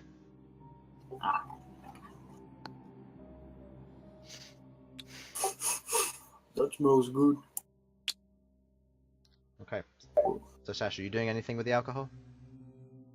Well, I'm just like seeing what is it? Any type of beer I would recognize? It's just ordinary like ale from what you can tell. It's probably stolen from a nearby village. Yeah, it's your bog standard run of the mill farmer's ale, and you just kind of look. Do you taste it? I'll taste. Okay, no. First of all, I'll ask Bhold to take a sip. I'm hungry. But Yeah, Bhold, you shouldn't sip on an empty stomach. It hits your stomach in have a a very sip, odd way. Bhold. But I'm hungry. I don't want alcohol. Sasha, stop trying to make Behold drink it if it's poison. Just do it yourself. And Elsyan kind of Fine. walks up, preparing for the meal. Orem I sat didn't there expect it to be patiently poison. waiting. I just think it might be a bit strong for me, considering it's supposed to be built for giants. And I'm gonna take a sip, and a very small sip. Okay, you take a sip. Mhm. I'd like you to. No, it's fine. As you drink it, it tastes. It doesn't taste great, but it's just ordinary ale. It's not by any means great, and it would probably last you. It would last you guys probably with what you can tell of what's left in this by just giving it a little bit of a shake. It's running low. You get the sense that these guys are probably drinking and eating, and this would have been the last swigs they could have gotten before they went back for more, wherever more was. You should have finished your sentence, Chris. I would like you to make a death saving throw. Making three death having saving not throws, seen- please. Yeah. No. So what were you going to say, Queglod? Just before the meal, I'm going to take a closer look at this statue since Okay. I haven't had much of an opportunity. I want to try and, well, for one thing, get a sense of how old it is. So, like, how long it's been petrified again. And also, if I can tell if this is where it was petrified or if it's been moved here. Okay. That will be a history check and an investigation check. So go ahead and roll one for each. Those left to right. History and History. investigation.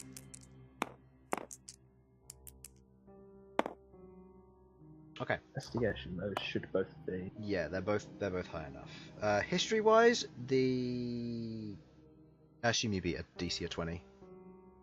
Yeah, you should do. But the your... history should be fine, certainly. Yeah.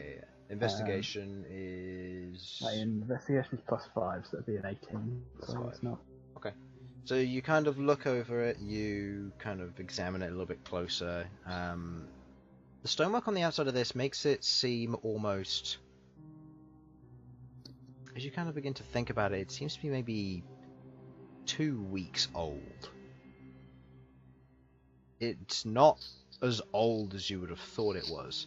And as you kind of look around, you don't see any scuff marks, which would suggest it being dragged. Or the scuff marks have been hidden. You're not entirely sure, but you imagine that the Ettin probably wouldn't try and hide it in their own home. You get the sense that the Ettin was petrified here. From what source, you're not sure, but it was fairly recently, with only 2 weeks ago. Well, that's not pleasant.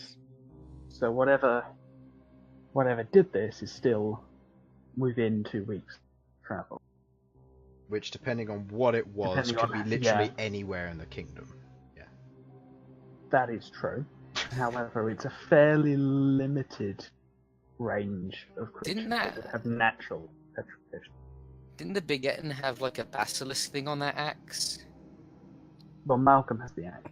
And I am And he's identifying in the it. middle Yeah. of The identifying symbol it, so we're itself hoping- is that of the necromancy symbol. It's slightly modified, so it's not as powerful as an enchantment.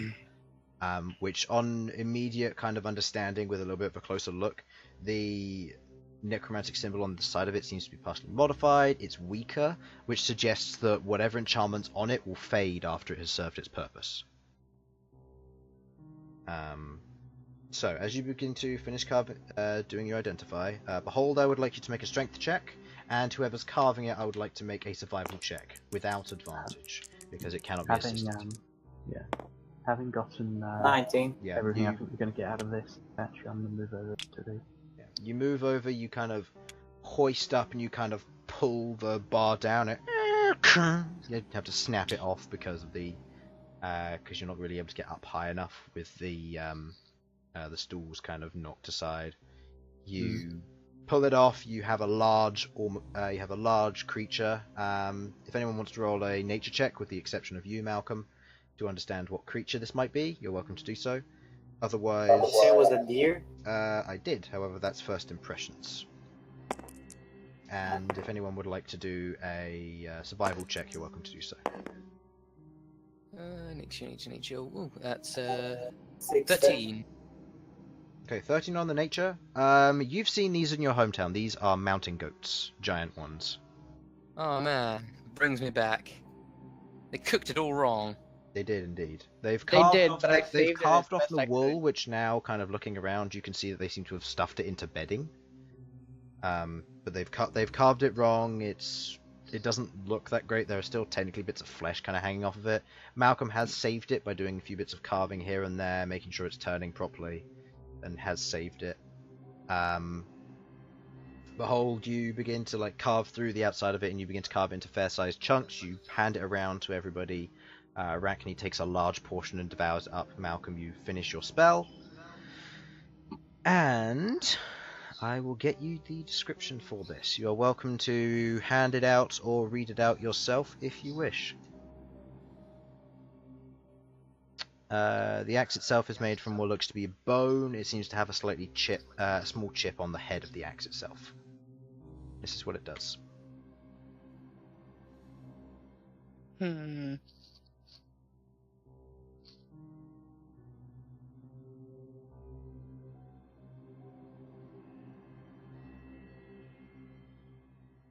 I'll also specify that this is a hand axe, and after the identify spell goes through, it does shrink down to your size.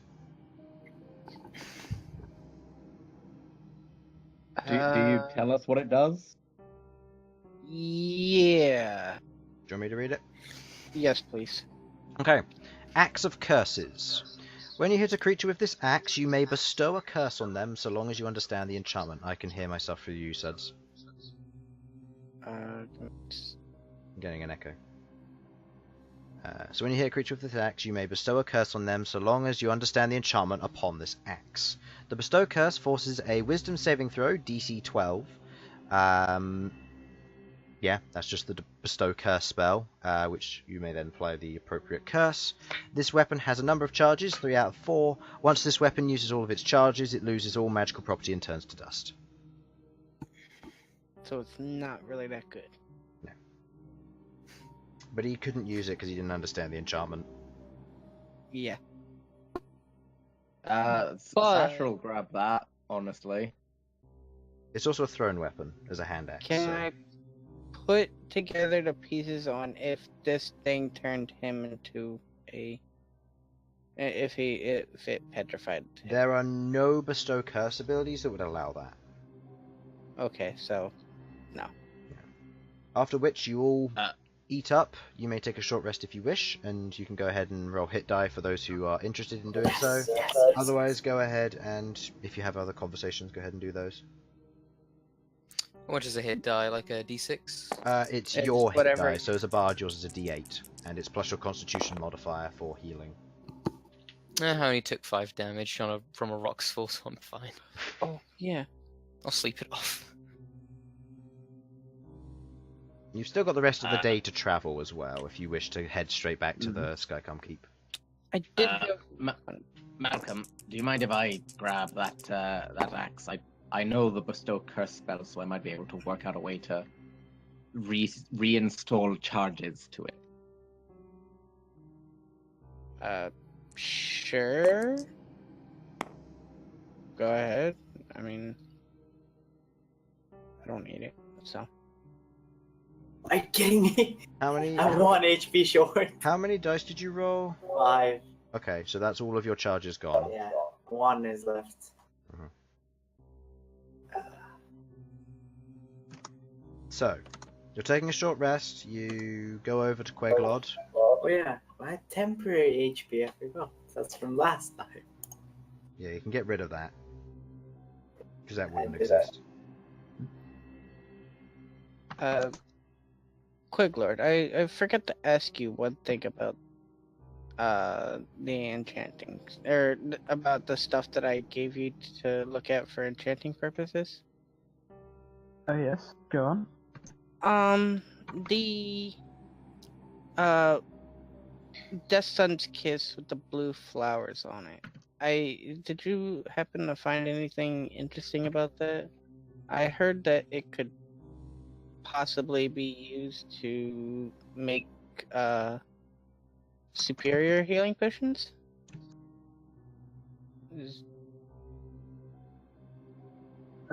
Yes, it has its primary properties cause decay and things, but it can be used to imbue decaying effect.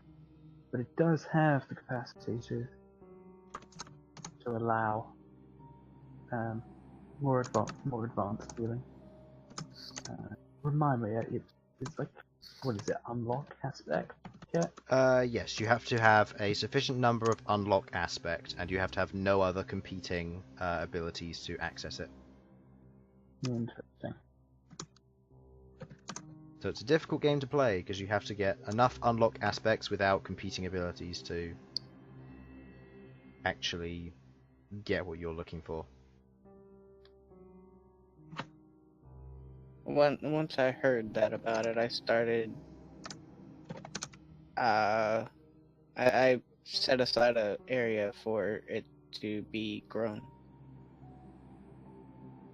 Okay. Do you have the description for the weapon, by the way, Sasha? I do not have the description for it now. Okay, I'll send it to you. I just shoved in a what's the word I'm called? A shortened one. That's what it does, if you want to copy the exact thing. So, does anybody else want to do anything over the short rest? Nope. Okay. I'm gonna thank Do we get any to Elsyan and Queglod and say, "Oh, thanks for letting me finish him off." Well, in all honesty, we could have gotten you up if you'd taken a really big hit. Maybe. I know, but still, thank you. It's quite alright, Bhold. You did very well out there. Do I get a recharge any of my spells, or is that long rest only? That's long rest. If you wish to take a long rest here, you can, but that's going to basically mean that you're going to be getting up at midnight. Nah, I'd rather not take a rest in the collapsing cave. No, I think we should start Yeah, heading the back. cave That's collapse pretty seems good. to have settled for what it's worth. It makes sense that this cavern be a little more stable. You drink, you eat. You don't take anything else with you. You don't detect anything magical. Are there actually ropes here? There are. They've already been investigated. They are chest and beard hair ropes, and they're very weak. How heavy would the Ettin be? The petrified one? The petrified It's like one, 10-foot Ettin of solid 10-foot stone. cube of stone. Hold I on. mean, some collector would How probably heavy buy... would that be, Chris? I imagine a collector would probably buy that for a high price. Some sort of weirdo who collects petrified monsters or what have you. But we can't go back to the stone giant place with it We can't? because they will freak out. Well, they It's asked us to. Or they'll be really We into ought it. to- Look what we did to It's- this guy. we No, ought to, it's we ought to tell the because stone giants of this place anyway. They'll want to Rock investigate Ettin. further. What is this it's sin against because nature? of something else that's on the mountain. Do you think we An should tell army them of about that? stone monsters. They already know. Oh. They say it's a curse where the stone monsters are. It's basically people that have been turned into stone and they move, and when they touch you, they turn you into stone as well.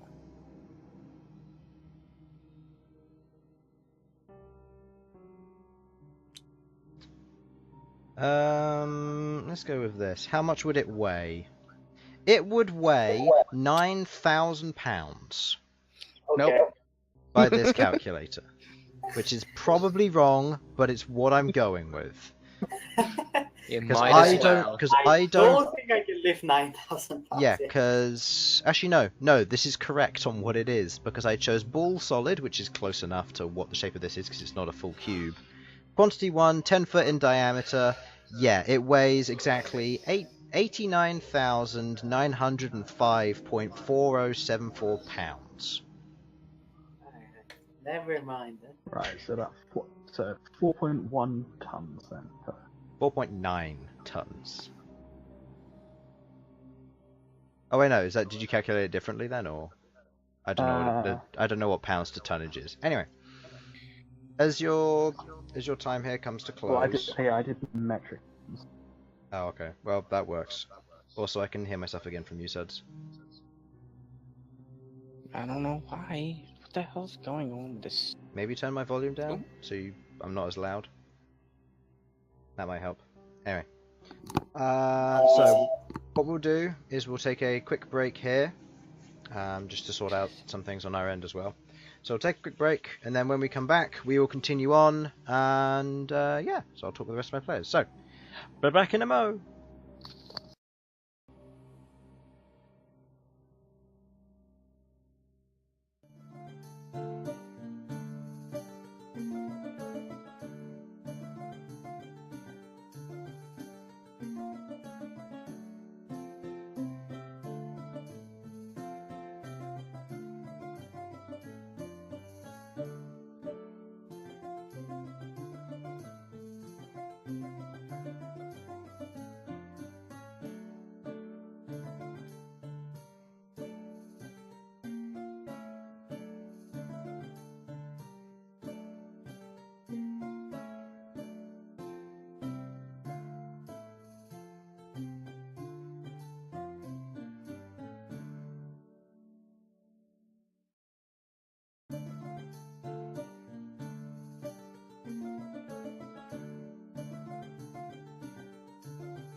Hello, chat.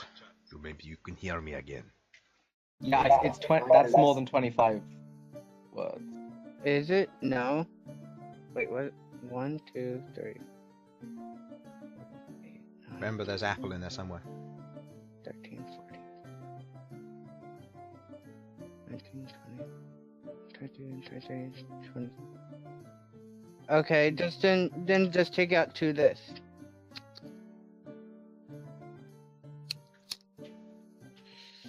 Okay. So, enough of this jovial, happy music. This'll do. I can't remember what this soundtrack sounds like, but it's on my travel list, so it will do. Ah, it's jovial as well. Alright, fine. That's not jovial, that's more inspiring. Like, we're about to ride off into the sunset.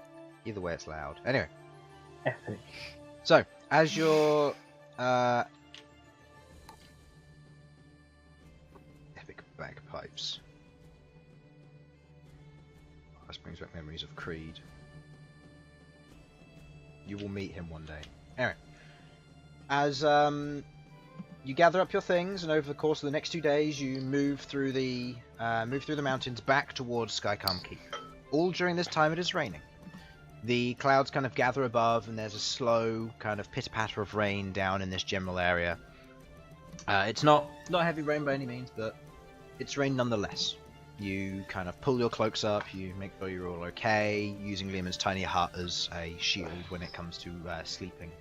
During this time, you do see a few various creatures roaming the wild. You do see what looks to be some mountain goats. Small herd of 3 of them kind of bounds by, not really doing all that much. But they do head past, not seemingly wanting anything to do with you. You travel a little bit longer.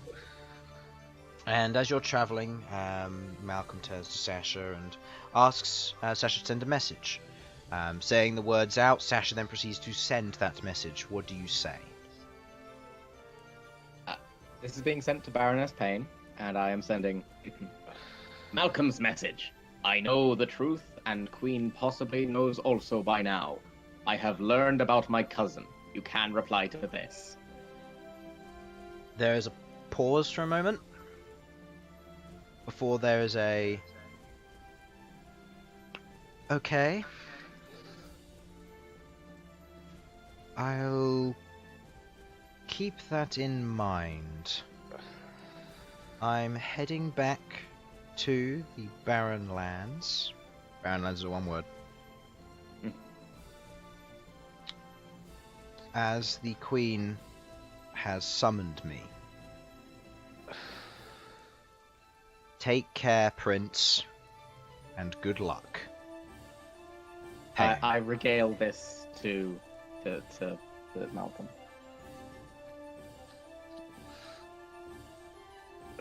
I just wanted to make sure she had a heads up. Okay. Wait, so what's the shtick there? Well, I basically made it known that I know the truth about who I am. Oh no, I got that, but why does she know that? What's going on with her wanting to know that? Well, it could have, by what I've done, it could possibly start up trouble because of other matters. Really, you're going to be coy about this? Like, we know you're a prince.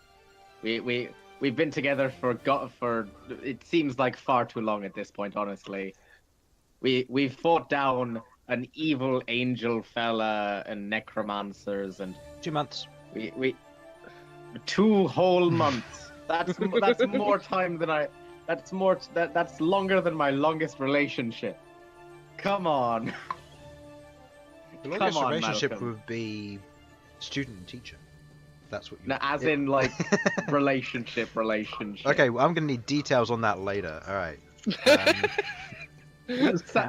Like The one I'd and only imagine relationship Sasha's been in. Okay, now I don't need details because I know who it is. And it lasted all part of one day. One day. Unless all of the hate fucking with Elsyan. Oh.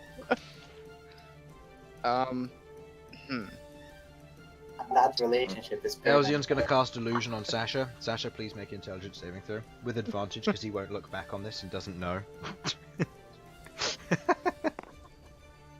Nobody say anything. Okay. What's the total? 13. Okay. You do still fail. You do begin to experience a few delusions. You see what looks to be a cat.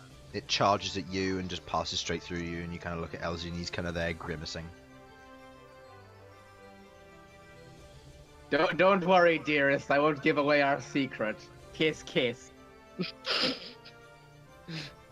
He dispels the delusion and proceeds to ignore you. Yeah, that's what I thought you'd do. Yeah.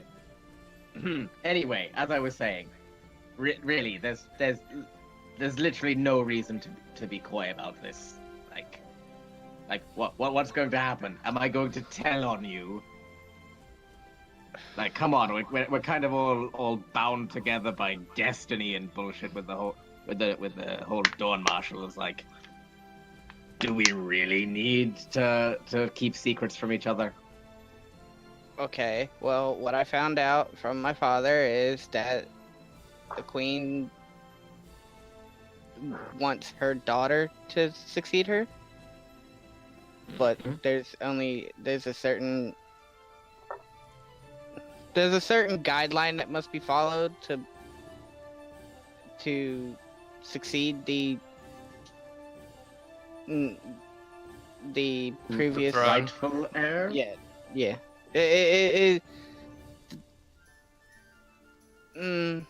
It's Cousins, right? Well, what? It was cousins, wasn't it? What cousins? What's My your- cousin is her daughter. Is the Yeah, queen's Right. daughter. Okay. So, are you saying that she has to do something with the queen to succeed her, or are you saying It's the something. kid has to? It's something that the kid has to do, or yeah. Okay. Do you want me to It- explain it? Yes, please. Bonus points to you is that the kid doesn't care. Okay. The way you succeed and become the heir to the throne is by being chosen by a dragon. However, only one in a bloodline will be chosen for each generation. And because of the way it worked, Malcolm's grandfather had 2 children, which is not customary because it weakens the bloodline. However, they had twins. They had a girl and a boy. The girl became queen, which is her name, and she is the queen of the Barren Lands. That is her title. The brother, because of the nature of not becoming king or queen, was allowed to roam and become a nomad as he saw fit.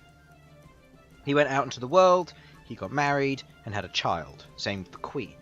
Queen has a husband.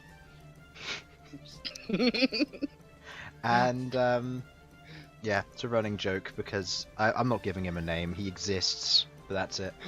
Who? The queen has a husband. The one simply known as Hun. Exactly. He's there somewhere, but nobody knows where. So the queen had one daughter in order so that or one child, being a daughter, so that she would succeed the throne. However, due to the nature of what happened, her brother's son, or her nephew, Malcom, is the one who receives the second generation of the bloodline, which means he will succeed to the throne. But she wants her daughter, who can't, to become the heir to the throne. As a result of this, the Queen's daughter sent Pain and Malcolm on a mission secretly to find Malcolm's father in order so that the two of them could be reunited and he understand the truth. That's effectively it in a nutshell. I'm just bad with words, so I didn't want to try to explain it. Yeah. So, Okay, that's fair enough. Well, no, I think you described it beautifully. Yep. You In did. character.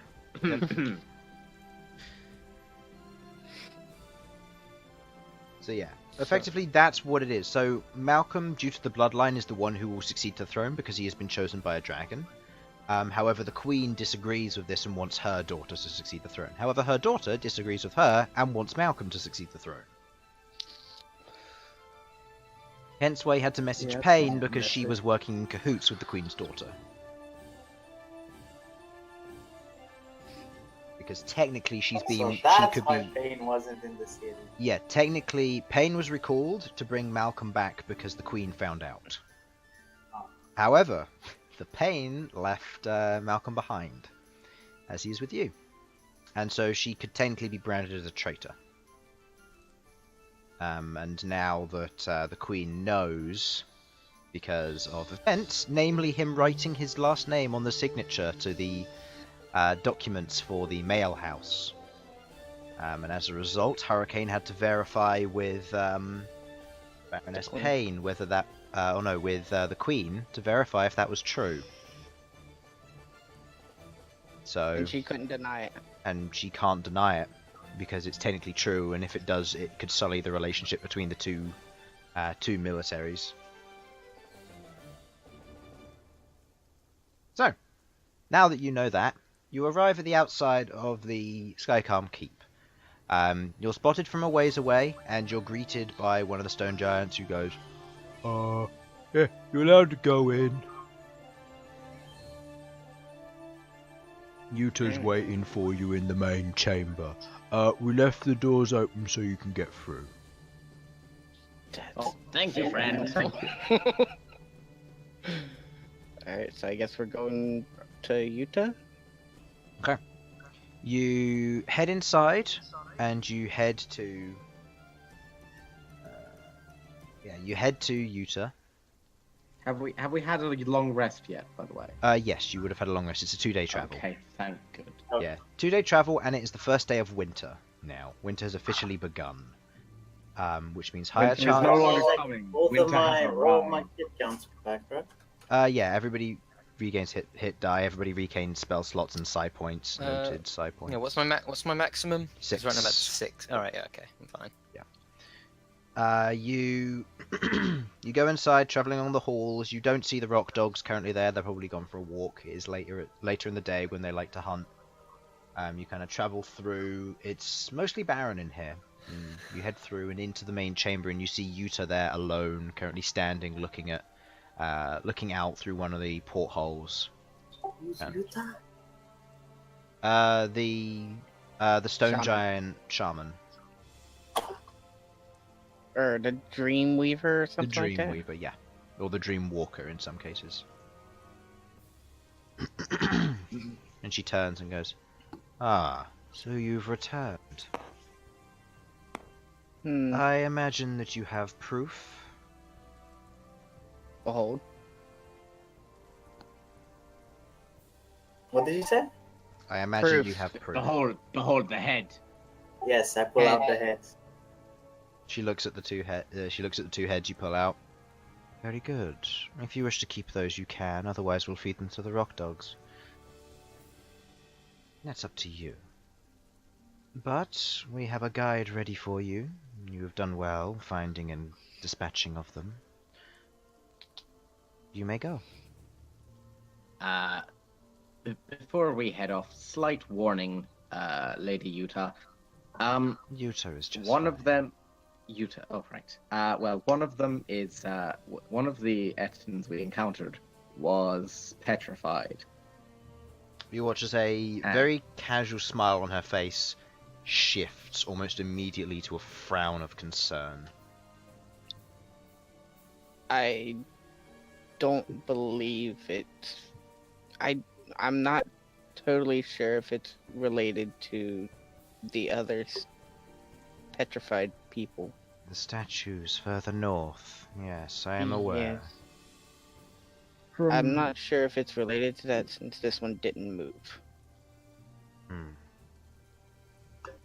Thank you for the warning. We will take this in our advice and we'll keep our borders safe. Did Queglod tell us how old it was? Yes, from what I could tell, I don't know if this is helpful to you at all, it appeared to have been petrified roughly 2 weeks ago. From what I could tell, in the same location we found it. He begins to think and almost goes a little bit distant before going, "Thank you for this information. I'll keep that in mind." Well, I don't know what manner of creature would have done this, but hopefully that tells you a little more of where it's most likely to be.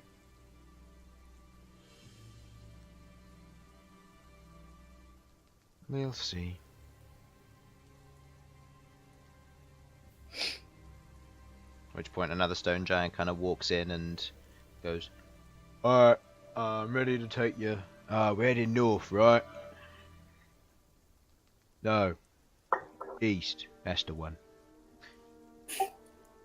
I'm a good guide." And he kind of like thumbs up. I toss him back. I know all the cardinal directions: north, I don't know south, the directions east, either, west. don't worry. Yes, we. East and west. Yeah, I damn. pull them up, down, left, and right. Yeah, that. Yeah, we're heading to the right. Depends on which way you look at the map, but yeah, we're heading to the right. Well, Well, there's no further business here. I suppose there's no sense in delaying. Oh, exactly. I guess let's get going. Thank you, Lady Yuta, for giving me a job. Gives a nod. She kind of nods her head. So, you're being led by the guide known as Agna. So, just so you're aware. Where is she taking us? Agna. Agna is leading you westward, or eastward, sorry. Agna and Rudry. Taking you To- straight towards these, to the edge of the Cold Spring Forest, which is here. It's a 4-day travel along a thick, a mostly thick road that's kind of been set up in preparation for all of this. During that time, actually no, before you go, I'd like everyone to make a charisma saving throw again, please.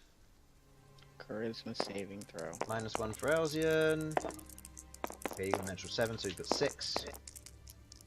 Oof. Oh, it's a non-natural one. 14.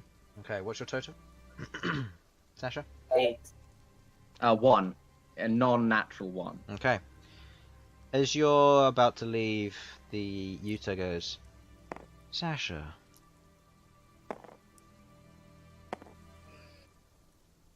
Yes. you are the last one. Do not go looking for ghosts." Ouch. Wasn't planning to.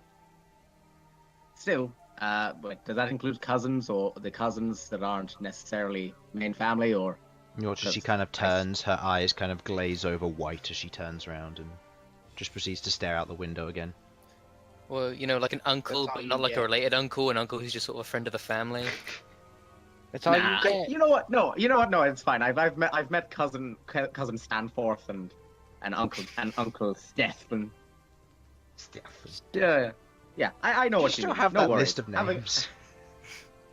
Stanforth, I Stan have, Fifth, I have Stan a Sixth. list of names. You have a list Some of of them names, are, okay. are correct. So, no, those are the names of the people that are dead. Oh yeah, no. The ones that are alive, I'm just making up. Okay. That's fine. And whether they're directly related, you don't know. We'll say that they. Yeah. We can change that as we go on the fly. So, over the next few days, I would like perception checks as the day of the course goes through. So we'll start with the first day. First perception check from someone, please. I'll go. Just a regular roll. Go ahead. Okay. Oh, That's it. Ooh, yeah. 19. Nice. 19. I'm a passive of 9, but no, that doesn't. Okay, nice. During this day, the rain does proceed to kind of lift a bit, and the wind begins to kind of it blows through. You all feel quite chilly with the winter air kind of setting in, but you feel generally okay. And over the course of the day, nothing really seems to happen. You travel on through the road. There's no real interactions or anything, and you eventually set up camp. You cast your Learman's tiny hut. Unfortunately, Agnar can't fit inside of it. because otherwise he breaks it. Oh. So Yeah, how many people is it again? It's like it's 9 people, but if one of them is large, it breaks, and he's huge. So Agnar's Yeah. made of rock. I'm sure he'll be fine. yeah, he'll sleep outside, and he's used to the cold anyway. So it's just he thinks it's a tent for you guys, which he thinks is quite smart. Not something he's thought of. As Do you, rock people have nerve endings to feel cold? they're used to it. Behold could sleep outside in this Okay. temperature. Only once it hits things like the frozen crown would he need to worry about. Actually, no. You need the Frost's Embrace. The beginning of midwinter would be the time when you need to, when the stone giants and Behold would need to worry about cold. So I would like perception checks from 2 people during the night. Yes. Queglod will say that you fill the others. I'll have Elsyan do 1 for him, and then 2 more from 2 other people, and 2 from you as well, Queglod. Okay. That's a What? 17. Okay. 13. So, Not 20 for Queglod. okay, so Who is this? this is On so this is behalf of- during the rest. So Felipe would be Felipe would be watching, Elsyan would be watching, and Okay. everyone else would be watching. During this time, during the last section of rest, when Elsyan, while Elsyan is sleeping, who would be doing the last section? Do you think?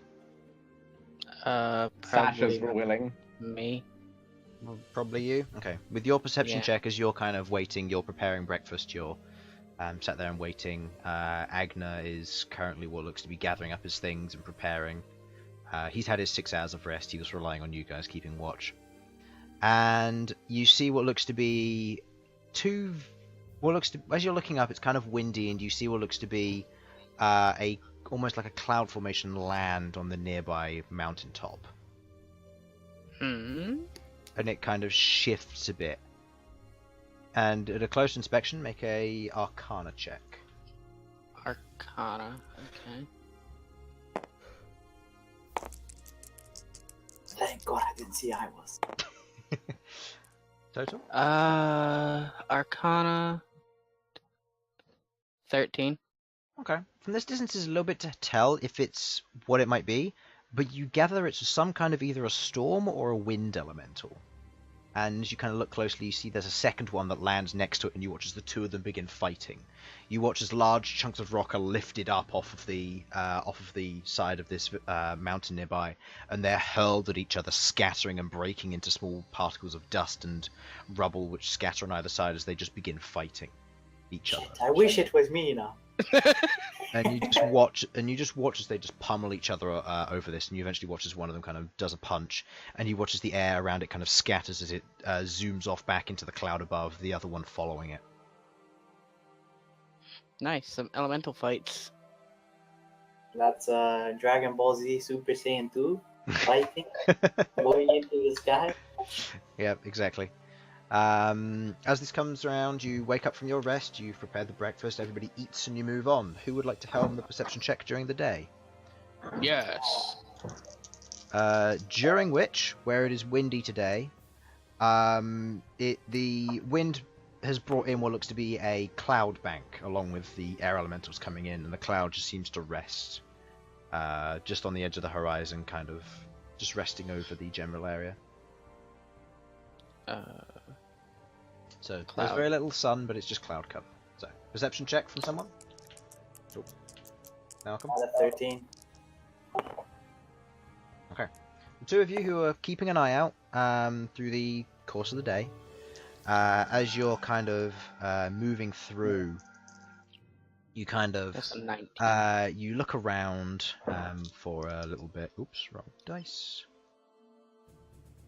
You look around, and while you're walking, you kind of stop and you see what looks to be signs of wind blowing, blusters and kind of gusts and gales. Malcom, you immediately attune this to more wind elementals, but you're not entirely sure where they would be, if these are recent or maybe they were just from late last night from another group or pair. Oh yeah, I'm gonna make sure everybody knows that there were air elementals fighting. Where? Were Where? point in the general direction of where they were. Okay. Pointing up at the mountains, kind of just going somewhere over there. You hear Agna kind of go, "Elementals fight quite a lot. They're not very good Well, friends with each other." Well, as long as they're staying up to the mountains, I'm sure it doesn't affect us. Didn't your friend just say that these are signs of air elementals down here? True. Yes. Means things might get bad soon. Could be a problem. Should be fine. Air elementals don't necessarily fight things they know they can't take. They are smart enough to not engage with people. Well, I bet they can't take me. Or me. Ah. Face bomb. well, things will be okay. I'll trust your judgment. Okay. As the rest of the night goes on, or as the rest of the day goes on, nothing seems to happen. You sit for rest. Perception night watch again, please. Again, from Elsyan's point of view, he'll take the first watch. Okay. Again, Elsyan getting pretty high. Thank Another How many do you want 19. for Felipe? Yeah, for Felipe then, please. Yeah. Who rolled a 20 on my dice? Did you? Press just the one check. Or... Someone clicked my dice and it rolled to 20. I know, I saw someone clicked, but roll again because I didn't see Yeah. what the previous one was. And yes, roll for Felipe then, please. Yeah, how many? Oh, just the one. It's a Yeah, 20 another again. 20! Okay. That is indeed Nice. another 20. Yeah, nice indeed. That is a 10 for Felipe. 10 for Felipe. Okay. Behold. During your watch, you watch as what looks to be where you've kind of camped in this small alcove next to the road. You see across the way, you see kind of clambering out of a bush, you see one giant lizard, and it kind of sticks its tongue out, tests the air a bit, kind of almost swivels around.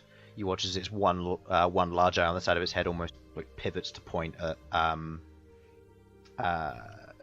Agna, and then it just scurries off into the distance. Did it lick its eye at any point? Yes. Okay. Yes, it did. It licked its eye. Licked its eye, yeah. I mean, that's fair. Something you'd want to experience. As someone has. Look, it was a good idea. I didn't die, and it was unique. Anyway, rest of the night goes through. Don't worry, I'll explain later. As the rest of the night goes through, nothing else seems to occur. You move on again through the night, and during this time, as you're moving with the heavy cloud cover overhead, it continues to kind of thicken, almost threatening of rain or snow. You're not entirely sure. During this time, Sasha, if you'd like to give me that D20 roll, please. Well, with the black die? Yep. Because you know what day it is. 1, 1, 1, 1. Why would you wish 1 on your own tavern? I'm a mean person. Okay. There aren't very many people who actually come into the tavern during this time. It seems to be a very busy time. As you kind of cast the sending spell to contact with Zuvan, he kind of gets in touch, lets you know that for the most part it seems that people are just coming in and enjoying themselves. The initial surge of people has kind of slowed down a bit. You haven't seen any particularly interesting individuals come in. Hurricane has come in here and there to kind of, again, proceeds to have lunch at your current, your general facility, but nothing else. You don't kind of get any new customers during this time, so you just gain the basic of what you would have had. 4.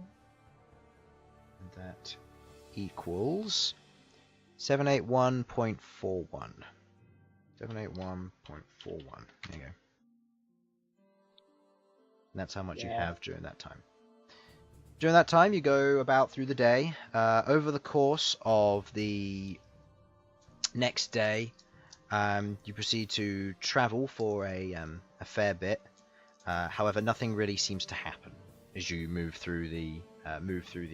continue moving along the path. And over the course of the day, you then proceed to go into rest. Overnight, perception checks for watch, please, same as usual. Okay, who's taking first watch, and second and third? It's relevant. Well, that's a 20. I was last. Okay, you're taking last watch. Elsyan's taking first. Okay. As Elsyan takes first watch, and as you pass over and you wake up, Elsyan seems a little bit disturbed, but there's nothing really much else that seems to occur with him. He looks a little bit kind of out of place, almost like he spent most of his time thinking rather than watching. Seems a little bit distracted. On questioning, he kind of says, "Oh, he's fine," and there's nothing really much else to say, and he kind of ignores, and you move on. As you move into the next day, moving weather-wise, it begins to snow, and the snow proceeds to come down thick and fast. It begins to lay a very simple layer on the road and on the sides of the mountain banks. And over the course of the day, it looks like you've got maybe a foot of snow, maybe a little bit more on hand. And the cloud only seems to be getting thicker. And you can kind of tell winter is here. And now it is potentially getting dangerous to be on the mountains. Agnar says as such, saying that it's probably best that you guys get a move on and traveling through the day. Leading perception checks, please, as usual. So, 18. 6. 5. Okay. During this time, as you're kind of both looking around, Bhold, you kind of spot what looks... You just, as you're moving along the road, you spot what looks to be a fancy rock, just off on the side, and it looks like a weird shape. You kind of go, as you move by. But, Malcom, you recognize this as a form of rubble. The rocks themselves have been split apart and broken in various places. Uh-oh. By what? Possibly air elementals? If you'd like to investigate, you can go ahead and do so. Uh-huh. Go ahead. Do you mind if I help him with this? Yeah, go ahead.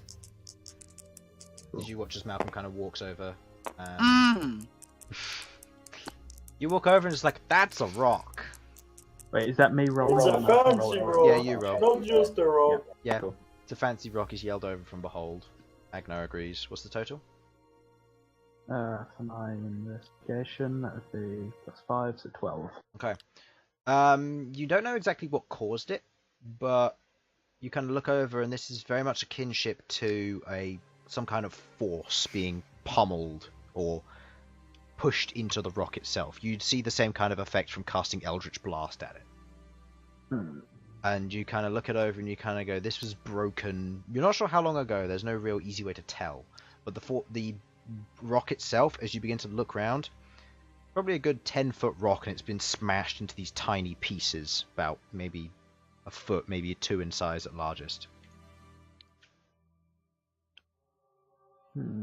It's a rock.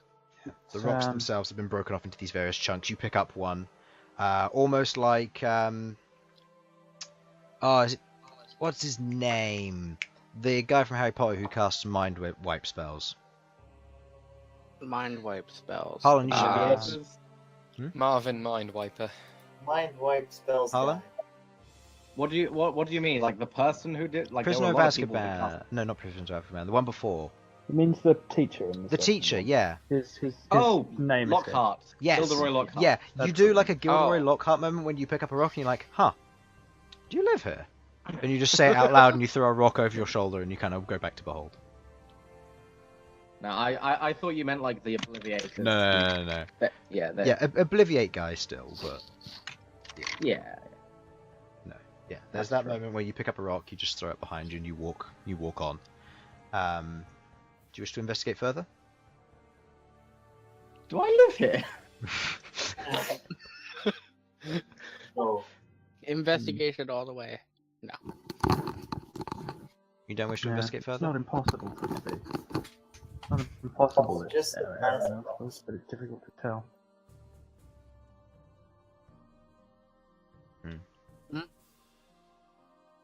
It's your call, Queglod.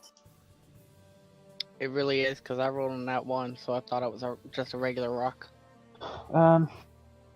Okay, if everyone's alright for me to wait a few minutes to be sure of what's going on in the area.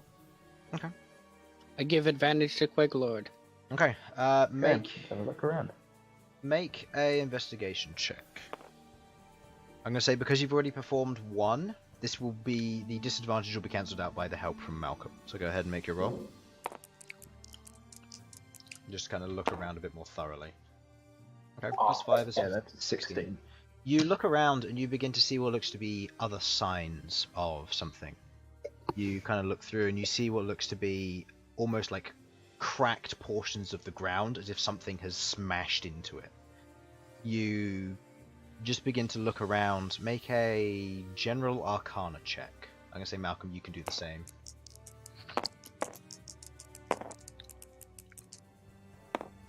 Okay. You both recognize these markings are akin to earth elementals.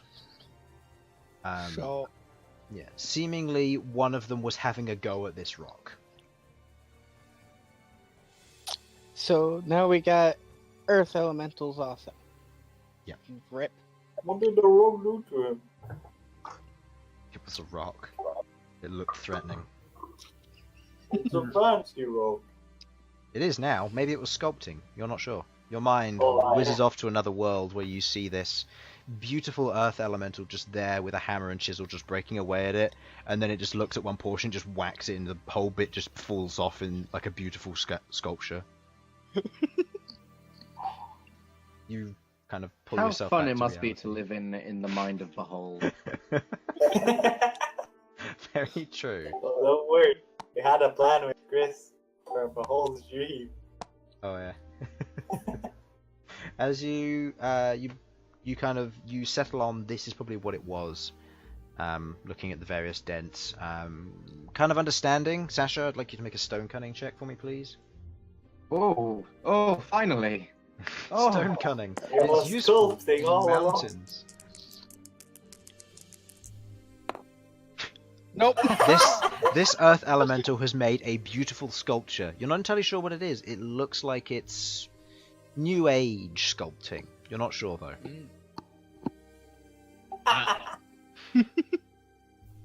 What do you I think? know What do like you think it. it means? Now you know what it's like to be in That Behold's is mind. beautiful. You've seen wrestling fire elementals. You've seen candy licking water elementals. You've seen fighting air elementals, and now sculpting earth elementals. So you've got the whole. I'm going to take that rock now. Well, if It's your circle is apparently just the artwork, greatest I guess you statue. don't need to worry about it too much. Should be fine. Okay. Continuing on with your journey, you can see in the distance where it's still snowing today. You can see it's just a blanket of white snow ahead of you, but you can just about see as you crest over the top of a relatively higher portion, going downwards and into a valley. You see what looks to be the beginning of green, almost trees, kind of fir trees scattered about. As this happens, you see up ahead from a fair distance, you see what looks to be more of those, what looks to be strange, almost scattered scratch marks.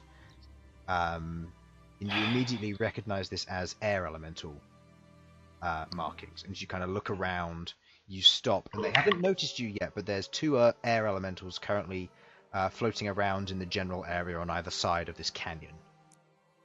Pass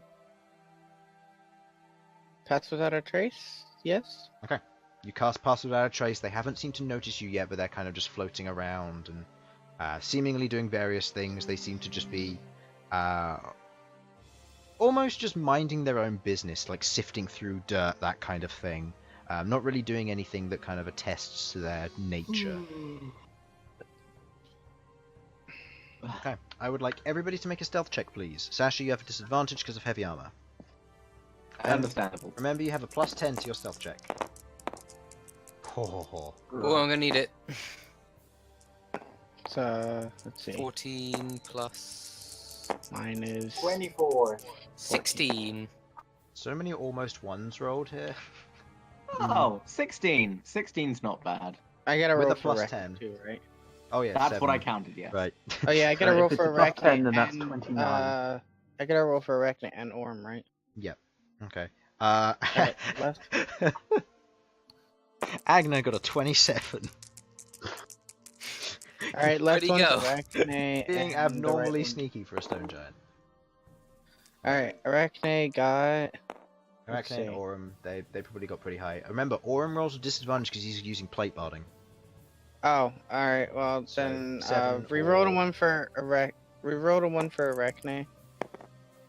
9, so it's still a 7 plus whatever. That's let's see. Plus Elementals. that's it's 17. Okay. Orm doesn't have a plus. Okay, 17. So what were passive perceptions again? Those who rolled sub 20, I'll say. Let's see, for Arachne. Wait, is that Arachne, 20? it was 10 plus 10 plus something, so she's 20 plus. It's fine. Don't worry about her. Malcolm, what did you get total? Me, I got a 14. Sasha? I got a 16 on the stealth check, I believe. Ghaakt? I got a 16 on the stealth check as well. Okay. As you're all moving through this area, the two elementals seem to be minding their own business, and as you kind of pass through, you get by relatively sneakily and unseen. You move past them, kind of moving past their general area. You see a lot of what look to be just this erratic scratching on various pieces of rock, where they seem to be almost laying a boundary or markers, or they may have been fighting, you're not sure. But you can see these various scratches kind of going a little bit, not too deep, but shallow in the rock, and you look at them and you could mistake them for other creatures leaving these markings. But yeah, Do I have some kind of knowledge on what this might be? what, the scratching? Yeah. I don't know, the 2 air elementals you just stealthed past? No, like why would they be doing? Why would they be? Oh, I see. Make a Arcana check. Oh. 8. They're air elementals, you don't know. You imagine that they might be painting.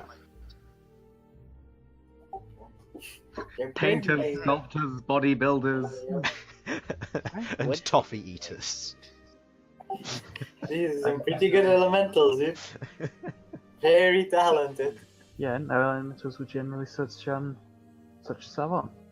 Such artistic souls. Yeah.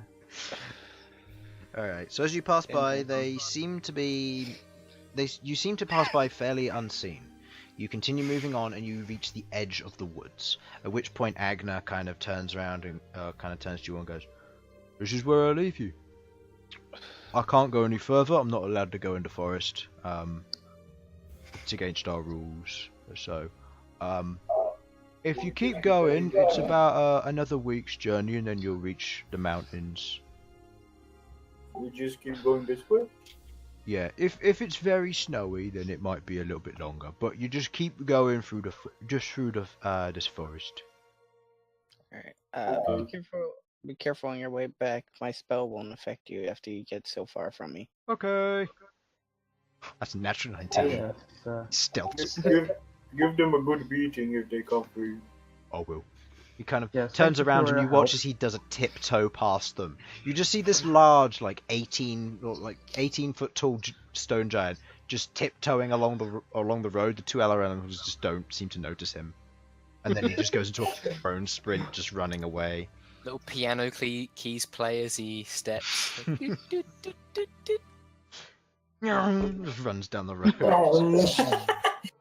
Pew! Okay, and you are left at the edge of this forest. With the smoke cloud in the shape of our big rock friend. Exactly.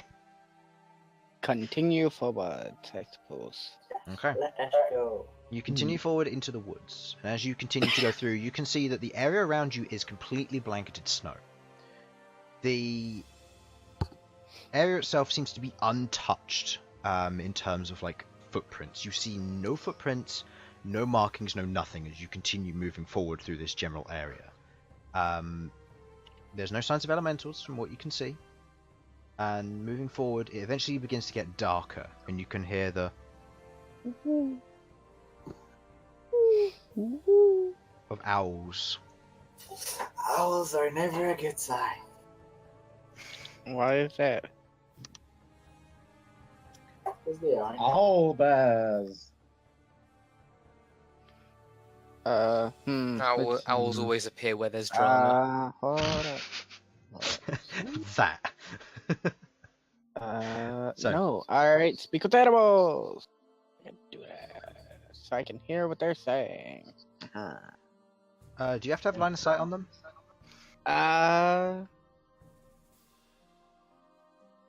No, it doesn't say. Okay. It's As you kind of listen in, you can hear the majority of it seems to just be "feed me," by the sounds of it, and then there's kind of like what sounds to be like a mother or an adolescent owl kind of going, all right, you're next." Here, let me just pick up these dumb adventurers. Ah, Yeah, and then you see Let me Turns go out- cut off this big guy's head. as you're moving, just as nightfall hits, unless you wish to camp, you see the owl kind of flutter away off outside of the forest and just travels out into the mountain range nearby.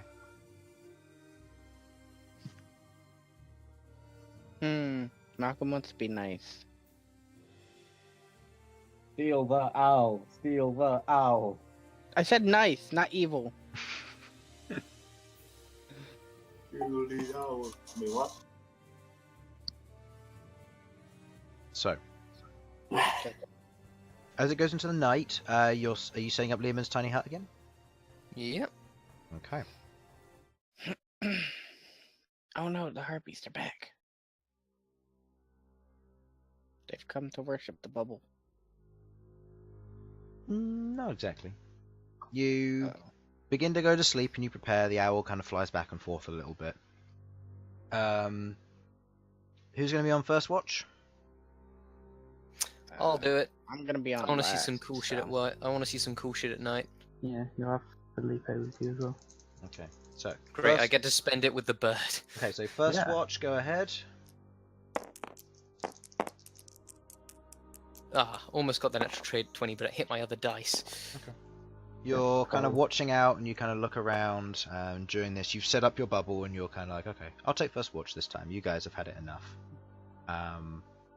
The night goes by. You see the owl kind of traveling back and forth, but it doesn't seem to be doing all that much.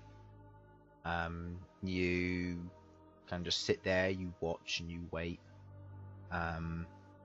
You look out and as you're looking, you kind of see where the snow has kind of packed itself in.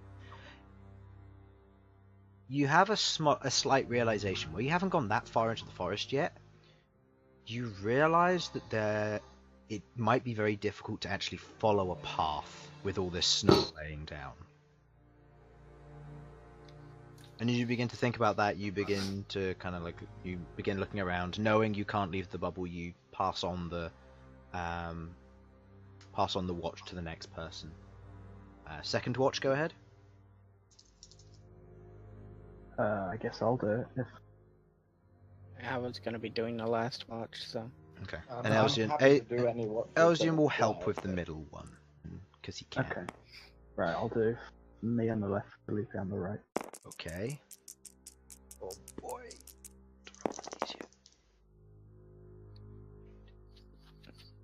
Okay.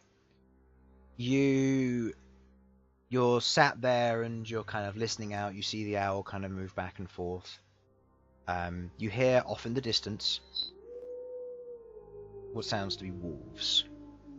And you're immediately kind of brought to attention, and you look around and you can't see any in the you can't hear, or you can't see any in your locale. And with your maximized dark vision, you look out and you can't see anything in the nearby forest. kind of look around and you get the sense that they might have just been howling for the sake of howling.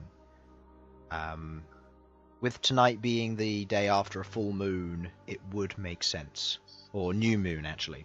No, new moon at this time of year. And you kind of look around, you get these, you kind of gather your bearings, and you kind of go, okay, this isn't too bad. And then you look up. Where it's been snowing quite heavily, you can barely see the moon. And as you look around, and there's almost like a flash. And you kind of look around, you're like, what was that? Then you hear it. The sound of crackling thunder in the distance. As a very strong storm seems to be approaching. You don't know to what end, but the sound of thunder is not reassuring. You have, where it's kind of a very tightly knit fir tree forest, if this is rain, this is good. It might melt the snow, otherwise it'll be hail. If it's a blizzard, this could be devastating. This could knock days off of your time. And if you wait too long and Frost's embrace reaches you, you have a high chance of being stranded. You realize this and you start to almost panic. You're a little bit restless as you kind of sit there. Felipe comes over and kind of sits on your shoulder and begins to like shuffle about a bit with his feet on your shoulder, and you kind of feel a little bit more comforted knowing Felipe is with you. Thank you, my friend. No, I suppose there must be something we can do with this. Even if it does turn out for the worst. Alright then. Felipe nibbles at your ear a little bit before kind of setting himself back on his small perch nearby, kind of waiting and watching. Feathers just kind of pop out as he's sat there trying to keep himself warm, out on his perch, just this small ball of feathers. Third watch will be Elsyan. And me. As we're swapping over, Your I'll last just watch. warn him. Oh, I thought that was this is the last. No, watch. he does the third watch, and then he does the last watch with you as well. So Oh well. we'll take that the last watch as well. So as you say to Just to be warned, Elsyan, it does look like there is a storm brewing. It's potentially going to hinder us if this develops into a blizzard. That could be a problem. Yes, I always have then my you umbrella to shield us, and with my telekinesis it should be able to hold its own versus the weather, but Yes. we need to be careful. Yes, your telekinesis could be helpful if we need to clear a path through thick snow. It can't carry or move much snow. It can only really hold one main object at a time. I can use my umbrella to kind of protect us on the front, but otherwise the umbrella will blow inside out and it will be useless to us. Well then, when the others are awake, then we'll have to take stock of what options we have. It may not be more snow. The storm could simply be rain, in which case that would be helpful. But I think it's worth discussing our options ahead of time. Wouldn't you agree? I do. I think while it's not stormy, being able to stop and talk in the morning will be a good chance. I'll take Very watch well, from then. here. Very well. We'll speak later in the morning. Gives a nod. You head off to sleep. He goes through his watch. Nothing really seems to occur. And on the second watch, when he wakes you up, Malcom, for your section of it, you're both kind of sat there. He seems to just be sat there, kind of looking out. He seems to have gotten his full rest. He relays the information about the storm to you. Malcom, Queglod told me that she heard thunder. I haven't heard any during my watch. It is possible that the storm will miss us entirely, but there might be a strong storm on its way.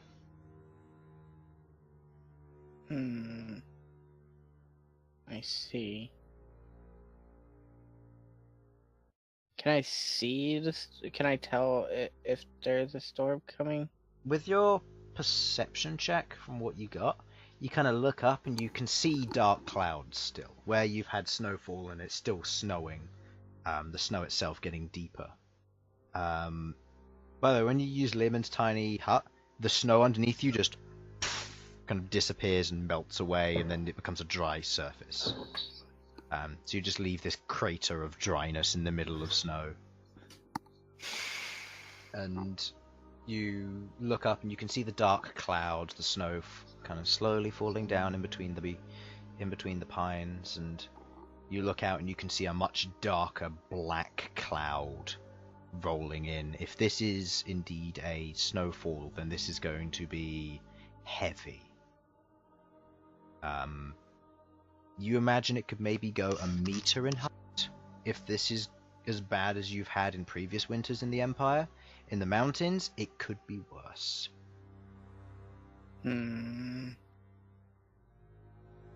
If this is rain, this will be strong and you could wait it out, but might not necessarily want to, especially if hail starts hitting.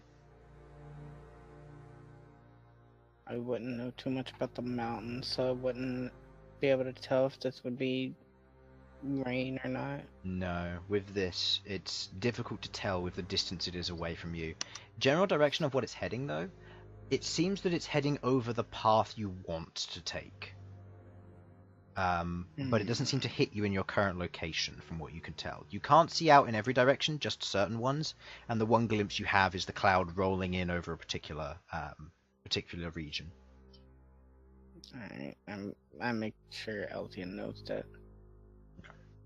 He's aware, and as you wake up, you're all kind of sat there. Elsyan kind of goes, "So what do you want to do about this storm?"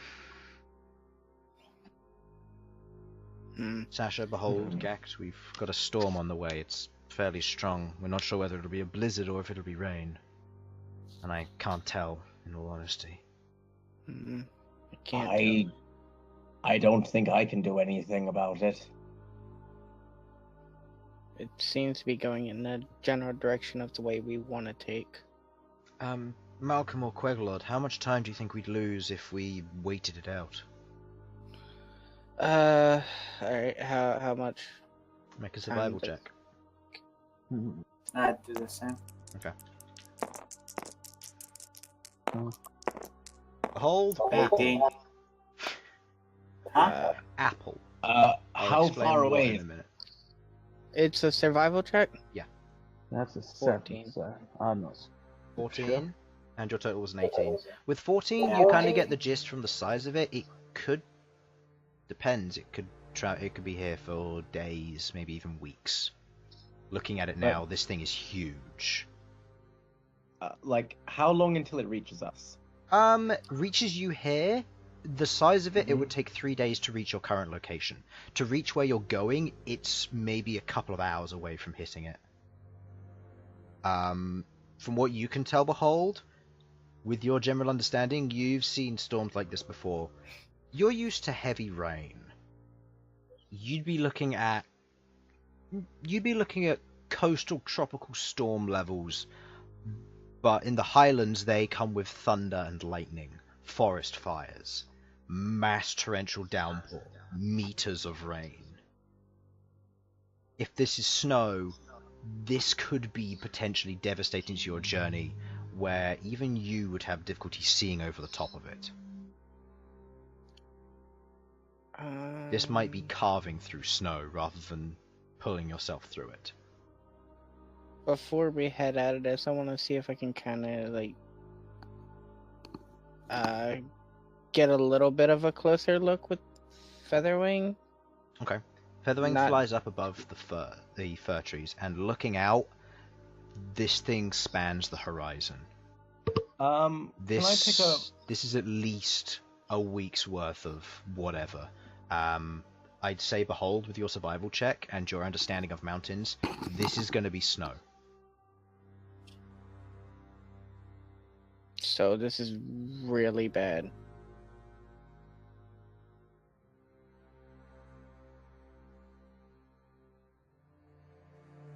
Elsyan kind of looks over and goes, "There's not much I can do. My umbrella won't help with that."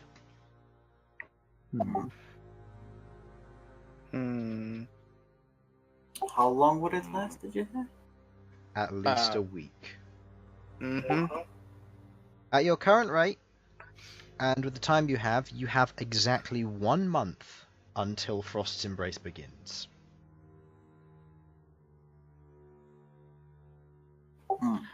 We get past this. And how long would it take us to reach the mountain? If you didn't move and you waited out the storm, assuming the storm is a week, and the fact the snow would linger, it would take you about 2 weeks worth of travel. If you moved, if the storm lasted a month, you hit Frost's Embrace and that freezes to ice. And you're looking at least a month's worth of travel in freezing conditions, where you'll have to wear winter clothing, and the rest of your party will start freezing. Which is really bad. If you begin moving through it, it will be difficult. You can potentially beat it, but if it's strong winds, you're going to have a hard time keeping warm. Which means you're going to need a way to keep warm while moving. Torches aren't going to cut it.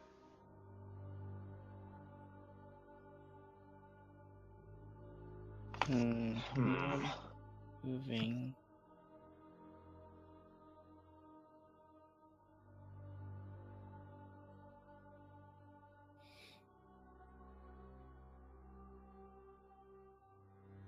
What would you like to do? Elsyan kind of goes, "We could try moving at a faster pace. If we can beat the storm, and we can try getting further into it before it thickens up, we can move quickly." How long would it, did you say, before it reaches us? It's about 3 days before it will reach you, but it's hit your destination in about an hour.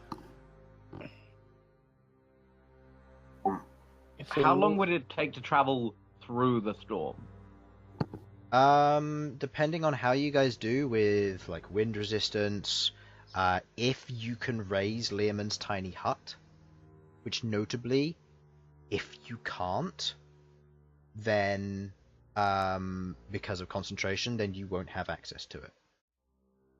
If it snows over the top of Leomund's tiny hut, you will be buried. Oh shit. So we'd have I to did not think of that. I see, so I'd have to keep it uncovered. You'd have to actively keep it uncovered, so the person on watch would have to make strength checks to clear it every now and then. Can water pass? Water can't pass through the outside of the hut, can it? No. It would mean that the snow around the outside of it would be fine, but then it would pile up around the outside of it. Okay. What if you just... Could you melt it from the inside? Yeah, you could. Oh, yeah, I could just... You could. Heat would pass through it, but notably it wouldn't... the temperature wouldn't change while the heat source is on the inside, because of the nature of Leomund's tiny hut creating a comfortable living atmosphere. So the fire source would have to be on the outside of the hut. Would it be possible to use, If you're going to say Flame flame Sphere? sphere, magic can't pass through it. Yeah, you'd have to leave, cast it outside. Wait, magical I objects believe- can, can't they? Magical objects can, because they're part of a object which you would be able to use. Yeah, but My effect from within can't extend outside. right. Thought. As you know, my hammer can be set on fire at will.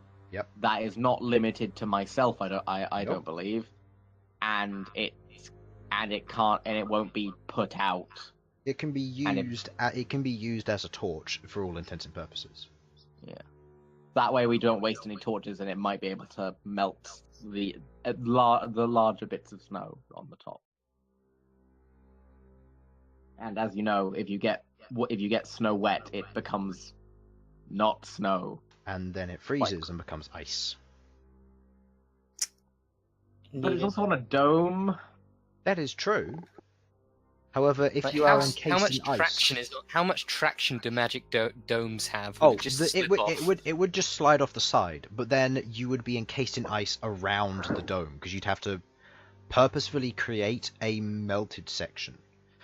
Think of it like this. I'll do a quick drawing. So here is So your it'd be like in some here sort of is weird your ice dome. bowl. You've got you've got snow coming up to here, let's say, because it got really bad. Snow comes down, you melt it, it travels down the side here, and you're going to end up with frozen sections up to here. Actually, no. Yeah, because it would freeze with the snow as it goes down, where it would cause ice, and you'd have that on both sides all the way round. You'd then have to, in the blistering snow, pick through the ice to keep moving.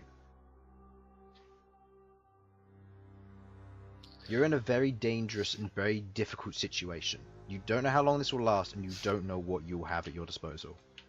Your rations will last for a while, but Lehman's tiny hut will only be able to keep you warm in a stationary environment. And for only 8 hours. Then you can recast it. We're still around that spot where the owl was, right? Yes. Alright. In our destination, will we be safe from the thing? I think it'd be better to look for actual shelter. Can't really rely on the hut to keep us safe if it's just going to get over busy. With a mountain, maybe you'd be fairly safe. You'd probably be fairly safe, depending on if you've got to go up it or inside it. If you've got to go up it, this is going to be a game changer to the point where you're going to be scaling ice and snow-covered cliff sides, which, if anybody knows from hiking, is dangerous. Okay. Okay.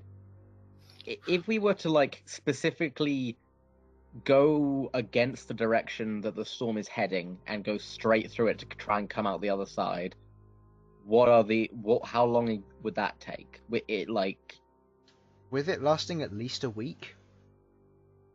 You're trying to come out the other side, assuming it's a week long, you would spend 2 or 3 days in the storm. Maybe 4. That's if we're travelling while the storm is going. That's if you're travelling while the storm is going. Which is very dangerous. Yes, because it gets still in the hut during the storm has its own dangers as well. Yeah. You were casting Speak with Animals, Sudz? Yeah, I wanted to try and see if I can casting or ritual casting. I'll just go ahead and straight up cast it. Okay.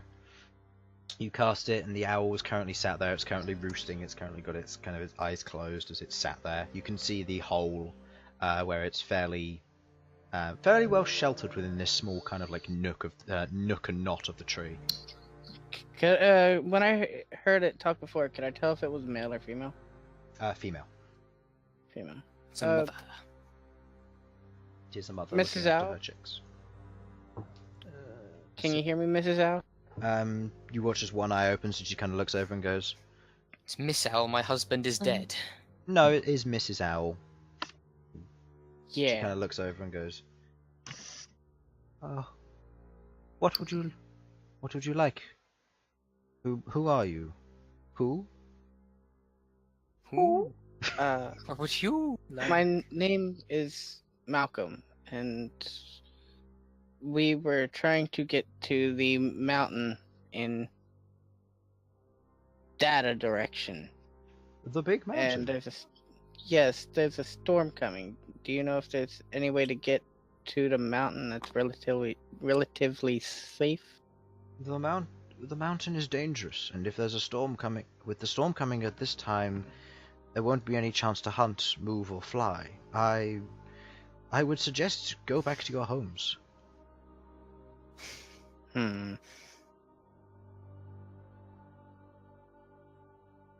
If you don't have one, there are people living here. People? To the south of the mountain. A few days' travel, there is a tribe of lizard folk. They aren't the friendliest bunch, but they may let you in during this cold time. What are cold-blooded people doing in the icy mountains? Hiding. I don't know, maybe they found a hot spring. Ooh. That would certainly be a game changer in survival. It would Well, indeed. And yes, I am relaying the information to. Okay. So does that sound like a good place to go? To everyone? Maybe they have like sleds or something to help us get by quicker. Okay. I mean, What we if- know there's wolves on the mountain. What if we went up the mountain, and then we all got as many wind spells as we could and try and blow the storm away? You want to fight the? Frankly, I'm very much into fighting the storm. Don't get me wrong. I say we take the storm and push it somewhere else. Yeah, Bhold is gonna blow it Fight away. nature. Fuck you, I guy. tamed this storm. It is now mine. Okay. Let's think right now. Between myself and I know for certain that you can cast it, Malcolm. How many create and destroy waters could we cast? Because I'm thinking Make if an we ice all palace. just no, If we shoot it directly into the clouds, we get rid of the water and then it can't freeze. But it- Simple. Oh wait, we you want destroy to the water dissipate in the storm cloud. cloud. What's Yeah. the range on create or destroy water? Probably not that high. Not good enough is the answer there, Chris. Behold needs to throw you really far. Yeah, I'm gonna That's- throw you up in the Okay, air. okay. What if we scale the mountain and get to the cloud level? Huh? I can make a giant eagle. Good. Let's ride an eagle up there. You can ride Felipe up there. That is things you can do, yes. Okay. While the storm is not here, we could potentially attempt to use Felipe for transportation. He can't stay in his large form for very long, however. No, but he is 3 times your speed, and avoiding the difficult terrain and the necessary need to navigate round trees, Yeah. he'd be able to Yeah. cover about 4 times as much ground as you'd be able to in that 10 minutes, which basically covers an hour's worth of travel. Can a giant eagle fly that fast too? It could, but it could only carry one of you, provided you're not a big creature, so not Bhold, Aurum, or Arachne. But Bhold isn't a big creature, is it? No, but he's heavy. I What weigh else about do 500 pounds total. Or Exactly. What if we just leave Bhold here because he's got resistance to He cold can damage? also only summon one giant eagle, which Yeah, would I can be able to only- carry one person, or Queglod. Queglod's an add-on at this point. Queglod's a sidearm. Okay. I'm fairly sure there must be someone in the party carrying equipment that weighs more than Queglod. Hmm? Oh, actually, Yeah, me with my big stone viol. Yeah, how much does that weigh? I'm not sure if I had that information. Let's see. Should be £16. I got it as 10. 10? LB. Okay. Yeah, £10. Was it LB? £10. Yeah, Queglod is 36. Plesiosaurus, yes. Swim! Weirdly enough, my glamored studded letter weighs more than this stone thing. That doesn't. Swim in the snow. That's, Well, that's the a best f- way to go. That doesn't make sense. Hold on. Glamour studded leather should only be a few pounds. It says 13. If that's how much it is in the DMG, then that makes sense. If then we're looking at your equipment, I will then reevaluate the weight of your thing. Yeah. So why is it £5, but also the total weight is 10? 13 for the total weight for the studded leather is 13. You're looking at the veal, correct? Mm-hmm. Yeah, the veal naturally weighs 1 pound, so it being stone makes it 10. Wait, hold on. Okay. Can giant vultures carry people? Yes, but they're the same as a giant eagle. They're How many CR can you rating call? 1 though. Yeah. I can make 2. Yeah, you could. I'm gonna quickly double check the giant vulture if you want. I'm looking at it right now. Desert, giant vulture, CR rating 1, fly. deserts do get very cold, as well as very hot. True. However, flying in snow I mean- is not probably the best idea. I mean, for some this deserts giant. are always very cold. Oh, isn't there something like Giant Like vulture, what? large beast, 15 strength, so it'll be able to carry Bhold just about. Bhold needs 2 giant valk. Yeah, the giant eagle probably do the same. The giant eagle is also CR1, by the way. Wait, it is? Yeah. Oh yeah, it is. So I could make 2. And also, it would only last for an hour, so speed-wise, with you guys being encumbering it, it would move at your natural speed anyway, so it would maybe shave off a little bit of time. Giant eagle could probably get a little bit further, but again, not great.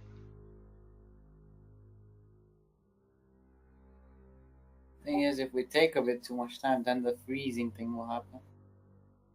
So we kind of have to go. So what is your But destination? do we want to risk getting stuck in it, or possibly dying in said storm? Okay, Elsyan puts forward his point. The lizard folk sound interesting.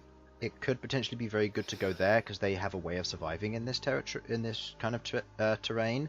However, he doesn't necessarily know if you guys could trust them, and he doesn't want to be seen amongst lizard folk. If they're a savage tribe. Okay, well, And how many days did it say it's going to take there? A few days. It's going to take 3 days, but you'll be traveling perpendicular to the storm, so you won't be. So we won't lose ground. So you won't lose ground, and you won't be hit by it until you hit the area, provided you land your survival checks. And you'll be traveling off-road, which means that if you need to find the path again, you're either going to need to use them or be very lucky. yeah. It seems, it doesn't seem like there's going to be a way, short of turning around and going back, avoiding this storm. But if we're going to have to ride it out, I'd say staying with the lizard folk definitely seems safer. The only question We'll just is, have to be more on edge. the Right. question is, can we get the help? I imagine Ghaakt would have had experience with lizard folk in the mountains. Yes. Right, Those, so- however, are lizard folk that live in cities or notable villages. If this is a tribe of lizard folk, they might. There is a higher chance that they may attempt to skin you and eat you. Would I No love for have? them city boys, huh? Yeah, it's country versus city. They would skin Would and eat you I- alive like proper country people. I mean, what? Would I Just like have in that documentary, experience Chainsaw Massacre. with them? With tribes of lizard folk? No, you wouldn't have had proper. The only experience you would have been the Barren Lands, which is completely different to here. In the Barren Lands, if you aren't in a tribe to work with the Barren Lands, you are either dead or die. If you don't hold allegiance or a sway. Back in a second. So, what is your intentions? Hmm. I will say we can take a vote here if you guys wish to choose which way to go. So, how many for the lizard folk? I would go with yes.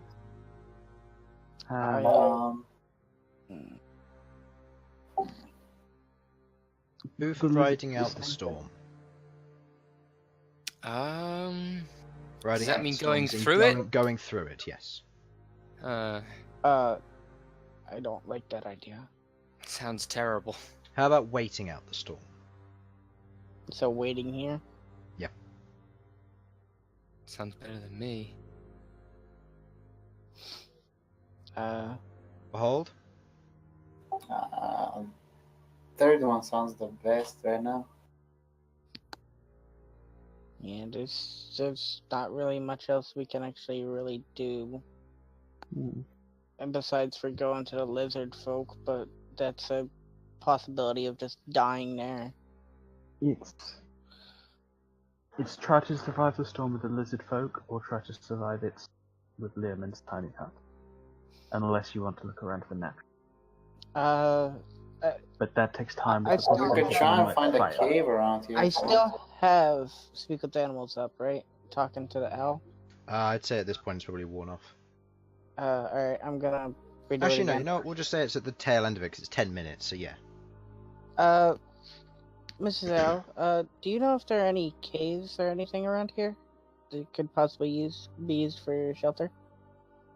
Not nearby, no. Dang, that sucks. Doesn't I seem don't like there are travel any far. I travel out of the forest to hunt mice and rats. I don't know of anything in the forest. in the forest. Hmm. It could possibly be a place to stay in the forest.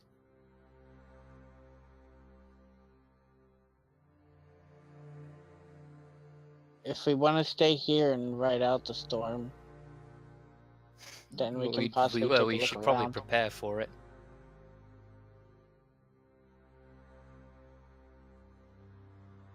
So, What preparations can we make? I'm glad you asked.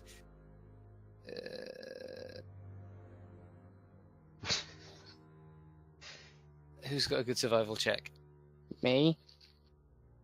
Do you know anything about surviving snowstorms? in a savannah? No. I think I'd get I disadvantage. should do, but I don't know. Go ahead.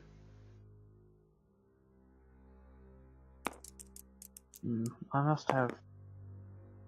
15? Yes. Okay. You know the following about general snowstorms from what you've experienced, where you're mostly more storms because Highlands is more of a stormy country than a snowy country.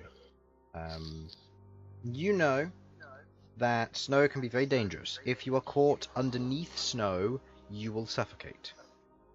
You know that to survive a snowstorm, the best thing is to stay inside, in an area which is not going to get bogged down with snow.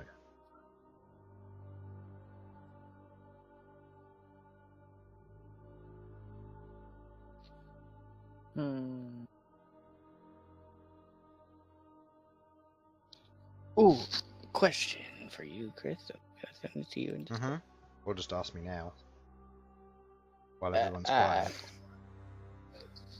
Is it theoretically possible for Arachnid to be able to dig a hole that's enough for all of us to stay in? Her burrow is her only, and it's her going underneath the surface of loose leaf litter or dirt to try and hide her presence. So it's not the same, no.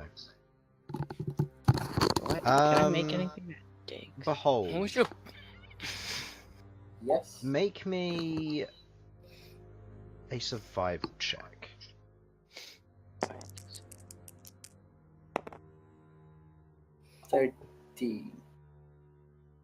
If these are indeed lizard folk, if they are indeed a tribe, you might be able to parlay with them. You are yourself an outlander. You know how to speak to people like this, even if it is with low intelligence. Depending on what you do, most tribes, if they focus primarily on survival, would hunt and kill you. But if you can prove yourself to them, and they are more of a warrior tribe, then they will welcome you. If they are a natural living economic tribe, then you can impose yourself as general travelers and they may welcome it. Okay. Meaning Wouldn't I know it's this roughly a also? 2 in 3 chance that you Wouldn't I know might this be able also? to go there. You would, from your general outlander, your traditions are different to his. That's why I had him roll it. Because your traditions in tribes are more civilized tribes. His are more barbaric, nomadic tribes.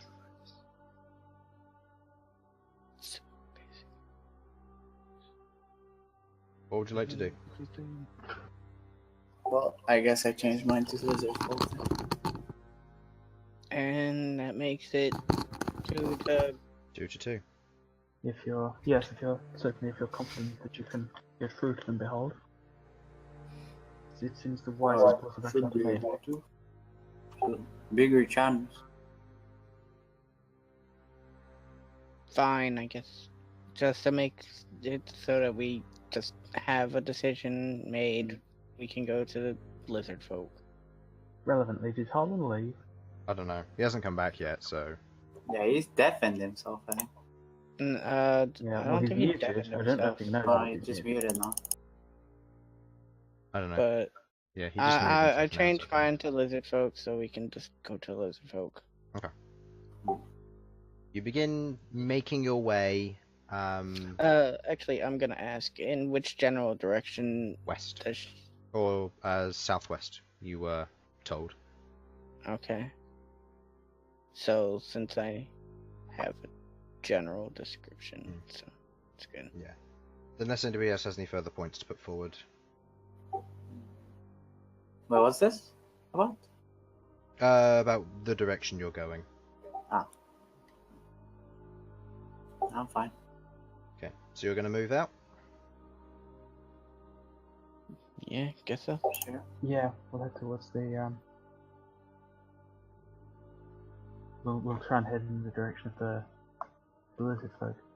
Survival check from Bhold and from Malcom.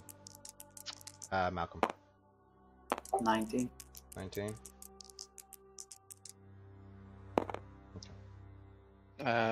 18. Okay. Using the general guidelines and the way you're going, you both proceed to travel forward. Moving forward at a relatively good pace, you hurriedly keep going. You pass by a few areas of what look to be general small critter life. And as you do, Queglod, you kind of turn and as you're kind of rounding a tree, you catch a glimpse of something, and as you kind of walk by the tree, you look back in that general direction and it's gone. It looks to be almost in the form of a human. Keep your eyes peeled, everyone. We may not be alone here. Oh god, isn't Yetis again, is it? Who knows? Don't think so. The Couldn't form be itself, when you saw it, was like a completely black humanoid figure. Okay. Not as in And like out- details or anything, but like distant shadow almost. From what I could tell, what sort of size? About 6 foot-ish, 5, 6 Okay, foot. so in the medium sort of bracket. Yeah, in the medium Okay. humanoid bracket. Yeah. Okay, I don't think it was a yeti then. No. Alright, so I guess we're gonna continue. So. Yeah, yeah. Go ahead. You can. If we're trying to make time quickly, we can use Felipe if you'd like. For scouting? Scout. You mean for for travel flying. if you. Travel. Can Felipe carry us all? Yes. Felipe is huge. Felipe has the carrying capacity to do so. Alright. Sure. It's gonna take a couple of days anyway. I don't know. This will at least shave a little. Okay. And Using perhaps if we're having difficulty finding it, we can That works look then. better from the air. Okay. Using Yeah. Felipe, you travel quickly. Over the course of those 10 minutes, you travel through the snow that's kind of blustering in your face as you move. You kind of look around, and you can all see the massive storm bank now. With a better perception of it from here, if anyone would like to re-roll a survival, you're welcome to do so.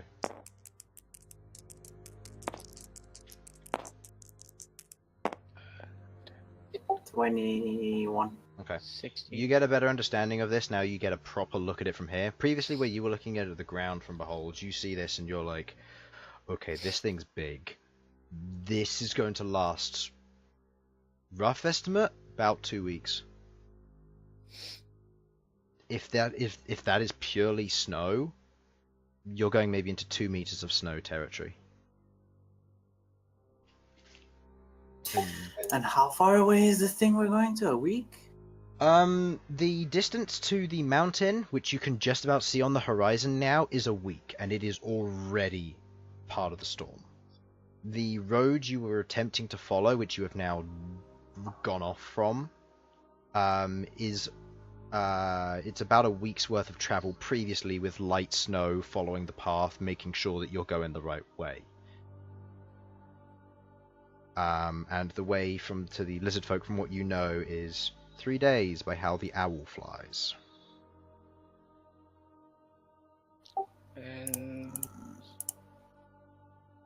owls. How fast is an owl? Remember, in the snow, you don't have it isn't necessarily classed as difficult terrain, but it is slower. So, with how fast an owl moves, I'll get your exact speed for you now. It flies at 60 feet. You get an idea of that the three. You can cover a large portion of that, and with the time you have, you can just about make it to the Lizardfolk village, but you'll have to use Felipe every day. Knowing that now and kind of having that realization that the owl is flying, not walking, is a big change to this.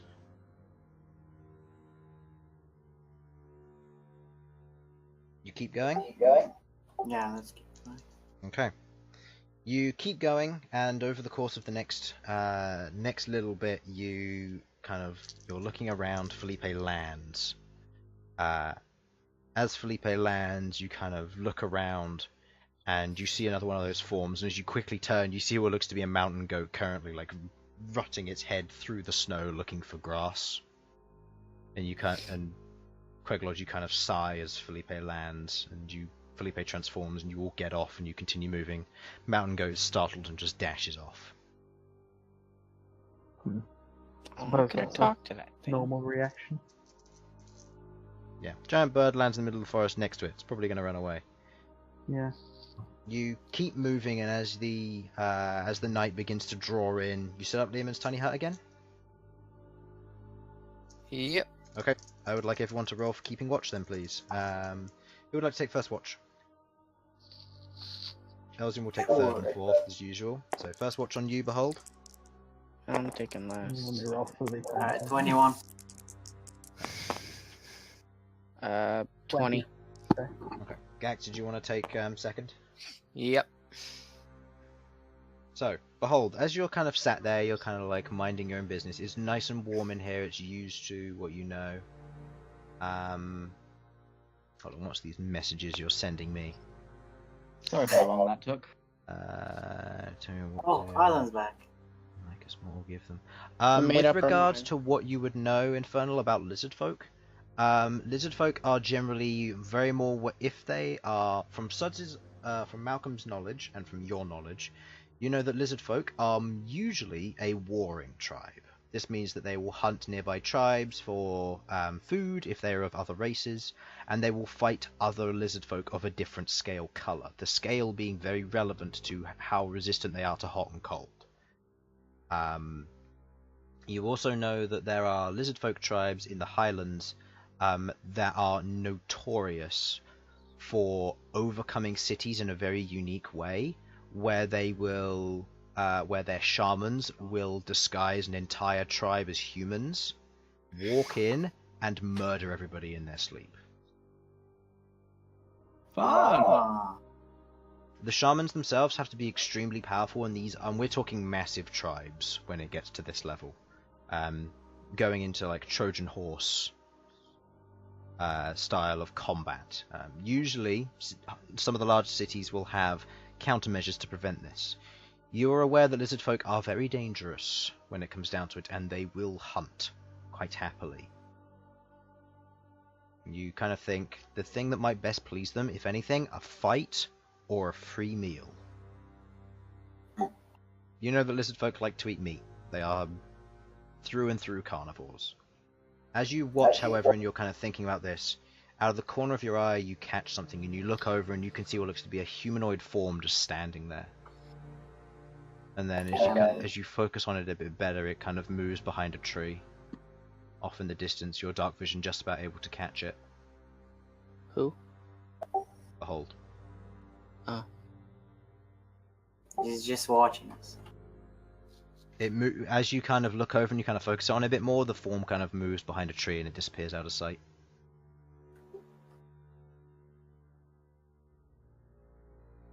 I'm gonna sneakily tell someone.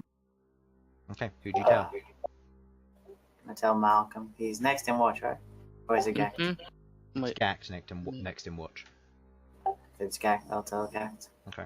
You tap your toe against Ghaakt's side. Ghaakt, you feel this jab in your side.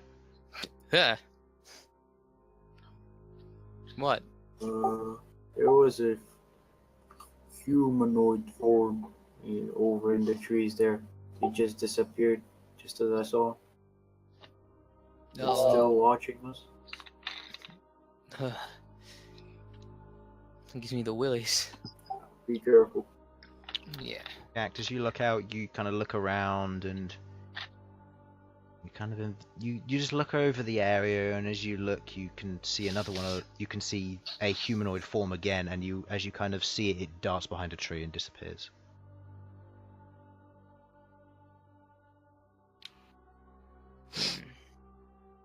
How far are we from the trial right now? About 2 or 3 And- days. Oh, that's a Okay. 14.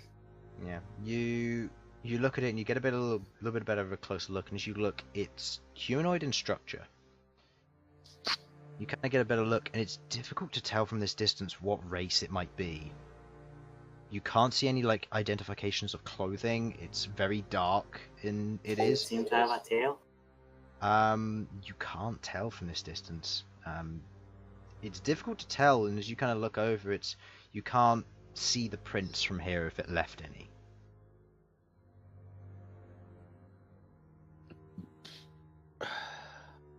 Still there.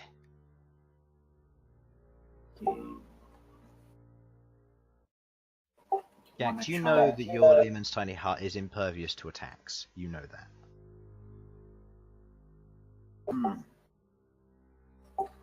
Should we wake up Malcom and try send Arachne to scout? Or either?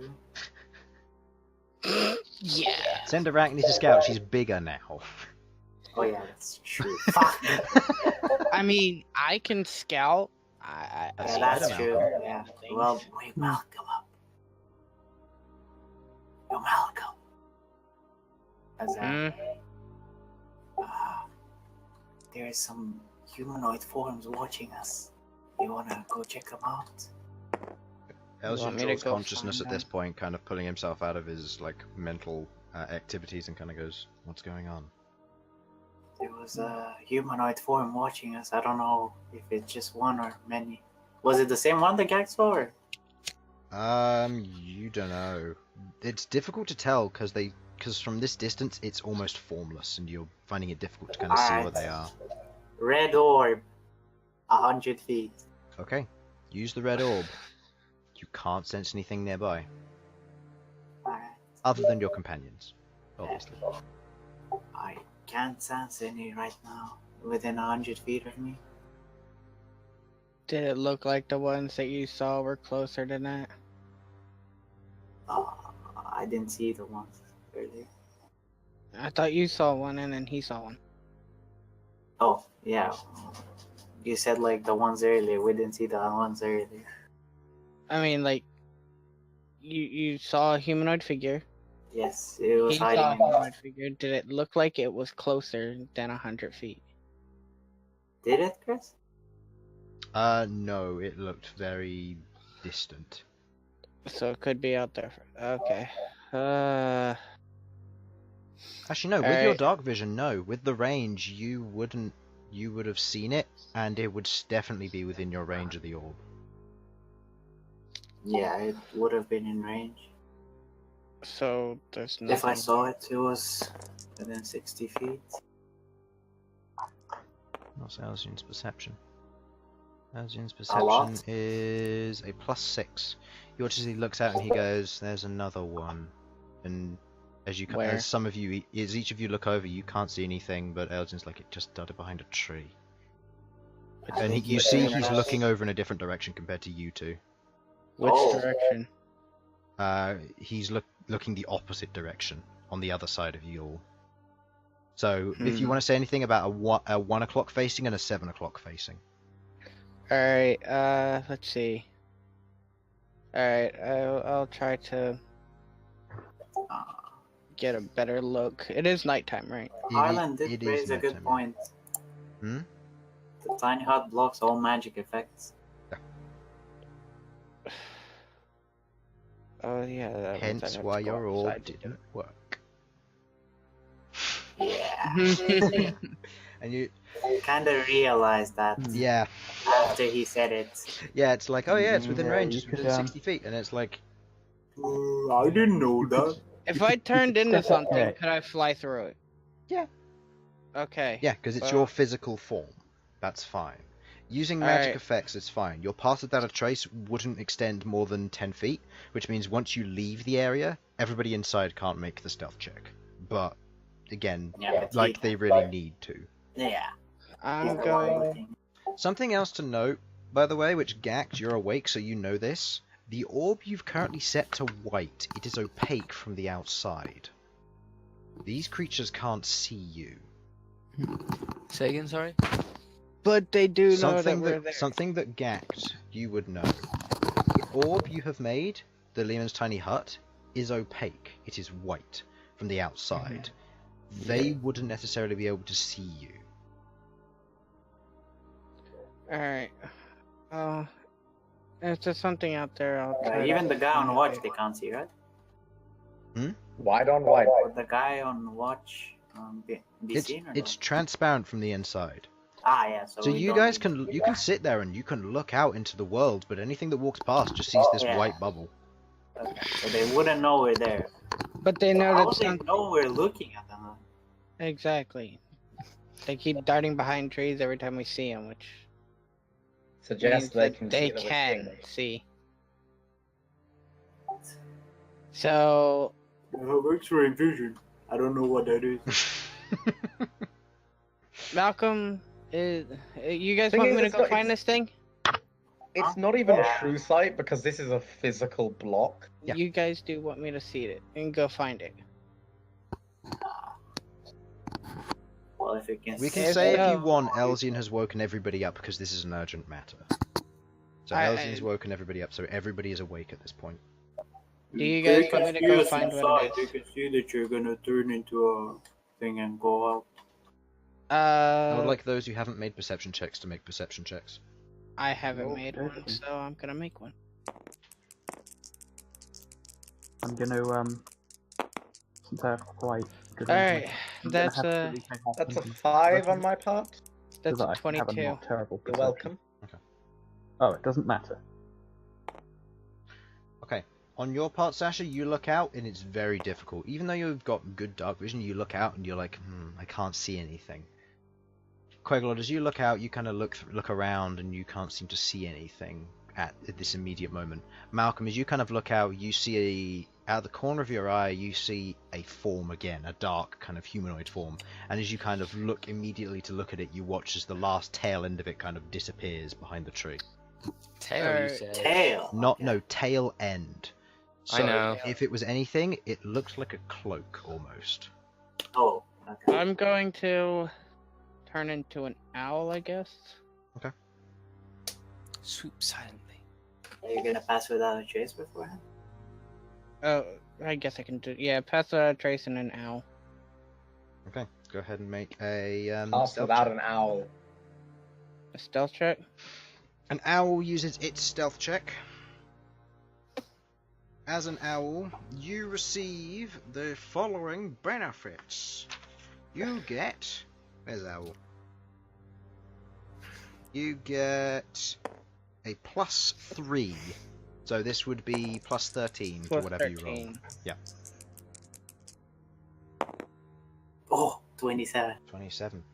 As you fly out, you kind of coast a little way outwards. How far are you intending to go? I'm also going to check if the owls have night vision. I assume they do, but I'm just checking. Yeah, I'm pretty sure. should. No, I'm checking what level of night vision. 120 feet. Okay. So Yeah, I and can. I saw be- them within 60 feet, so. Hmm. I can be pretty far up and still see. Yeah. Let's go. You obviously can't go too high above the treetops, because otherwise you won't be able to see down. Yeah. I'll go just to the top of the treetops. You fly just a little bit below the treetops so you can keep maintaining your eyesight on everything, and as you kind of fly about, you see these forms. And as you look, it's almost impossible to see them, as the forms still, even from this distance, they just look like a dark humanoid, and they're standing in the shadow of the tree. From what little shadow is being made, the darkness of this area, and as you kind of look around, you can just about see what look to be two of them. But then your eyes catch something, and you can see what look to be another 4 by nearby trees further out, further than the 60-foot radius you were previously looking at. Alright, I'm gonna have Featherwing. I'm gonna have Featherwing writing this down to everybody. Okay. Does anybody have parchment or quill? I do. On you, Remember- yeah, you're an owl. I suspect Queglod does. I believe Queglod does, if not Elsyan has his. So, writing it down, you write this down and you note that there are more. Do you wish to continue going? Yeah. Stealth check.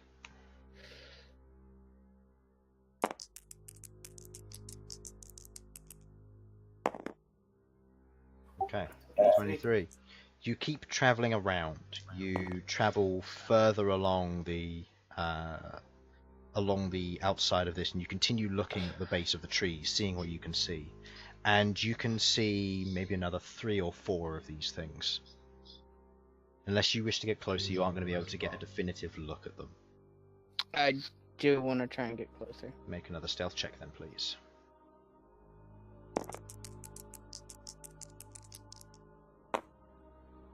Okay. Floating silently down on your wings as you begin to glide in, using the owl form to its utmost best, you begin to travel closer to these creatures. And looking over them, you get within about 30 feet, a little bit, or you go from 30 feet, 20 feet. You kind of hover and you just float over a nearby branch, spiraling round. Getting a good look at these creatures. Even from this distance, they just look like dark humanoid masses. I'm gonna make sure that they know how close I am, and I still can't tell what they are.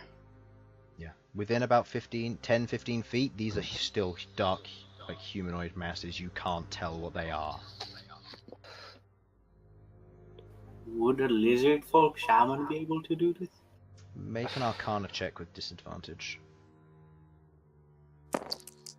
Behold's Arcana. Incoming double natural 20. Oh. Oh. You have... Say. No, you have no idea. To behold, everything is magic. Exactly. Even the sculpting. Sculpting to just the general natural wonders of the world. And I'm gonna make sure that they know that they can talk to me through Featherwing, because Featherwing can telepathically talk to me. Yep.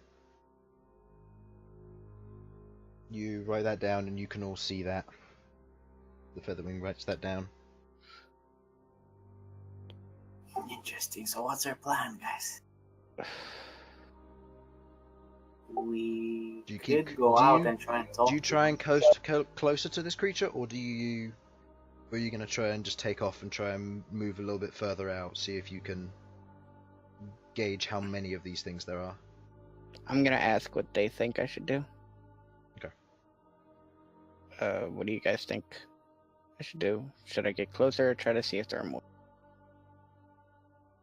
Well, how many do we see right now? 6? You saw, from your total that you've seen so far, So it was 2, then you saw 4. 2 on one side, followed by another 4 that were further out. Then you know that Elsyan saw 1 on the other side, and you don't know from how many angles these things are. So 7 so far. Get closer, then you should know what it is we're up against.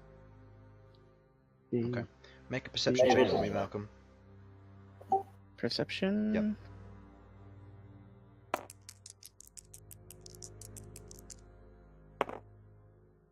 Okay. You're sat there and you're waiting as they're deciding, and you hear on the wind in Draconic. Oh. I keep a watch out at night. It's a shame we have to keep hunting at night like this. These creatures are dangerous. I know, but we've got to keep moving. If we don't get enough food before before that storm hits, we're going to end up dead. I know. Just keep plodding along. As this happens, you kind of look over and you can see almost like a torchlight off in the distance. The torch itself is not natural. The light emanating from it is brighter than usual. And as this light begins to almost come into just about view, you see the creatures below you, their heads swivel 180 degrees pointing towards these things, and you towards this light, and you watch as all 6 of them shift all at once in unison towards various trees.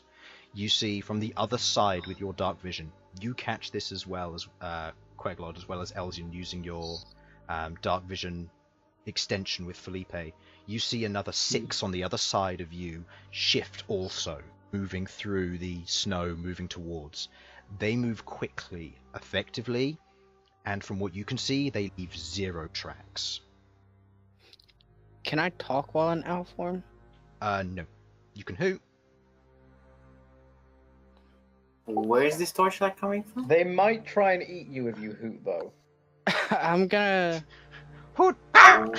Where is this torchlight coming from? It's far off. The only reason that Sudz is able, or Malcolm's able to see it, is because dark vision of 120 feet from the 60-foot reach he is out. They're about 240 feet out from you guys, and he can just about see the light from here. And the reason you heard the speaking is because you rolled so high on your perception. I'm gonna fly closer towards these things that are speaking Draconic, and I'm gonna let everybody know that I'm doing so. Okay. You all kind of hear this, and you are aware that Malcom is flying forward. Did he tell us what he heard him say? Yes, he does. He does. Okay, so it's a hunting tribe. If we give them some food, they might be able to accept us. I have food. As you're traveling with these creatures traveling below you, you see as one of the individuals. Make another stealth check, by the way.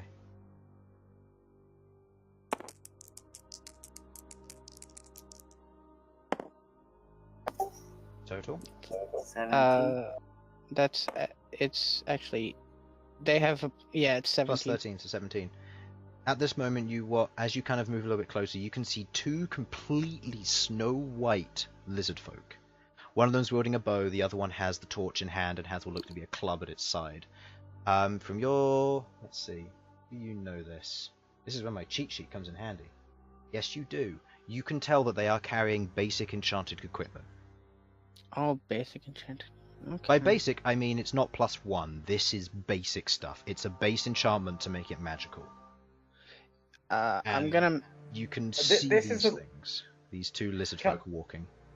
Just to like an out of character reminder, we do have like spells like create food and water, so we have got a good bargaining chip there if you want to go that route. But there's a possibility that they're about to be attacked and killed because there's only 2 of them, and there's a whole lot of these things. It's at this point you can see these creatures. They all form and move around the shadows around the base of the tree, around the base of the trees. And looking out, you watch as one of the lizard folk stops, raises its torch, and you watch as it pulls its club up, and the other one's like, "What?" Oh, and pulls out an arrow and notches it as it points towards the tree, and they kind of wait there patiently. You see the other 6 that moved from your other side flank, going in 2 groups of 3 around the outside, skirting around the edge of their dark vision as best they can. Seemingly going unnoticed at this distance. I'm going to ask if they will come back us up if I try to help these guys, because this is the best chance we've got. How do we know if the tribe is from the shadow guys or the white ones? They're lizard folk. If they're living up here, then they must have a way of surviving as well. Make a general insight check, Malcom.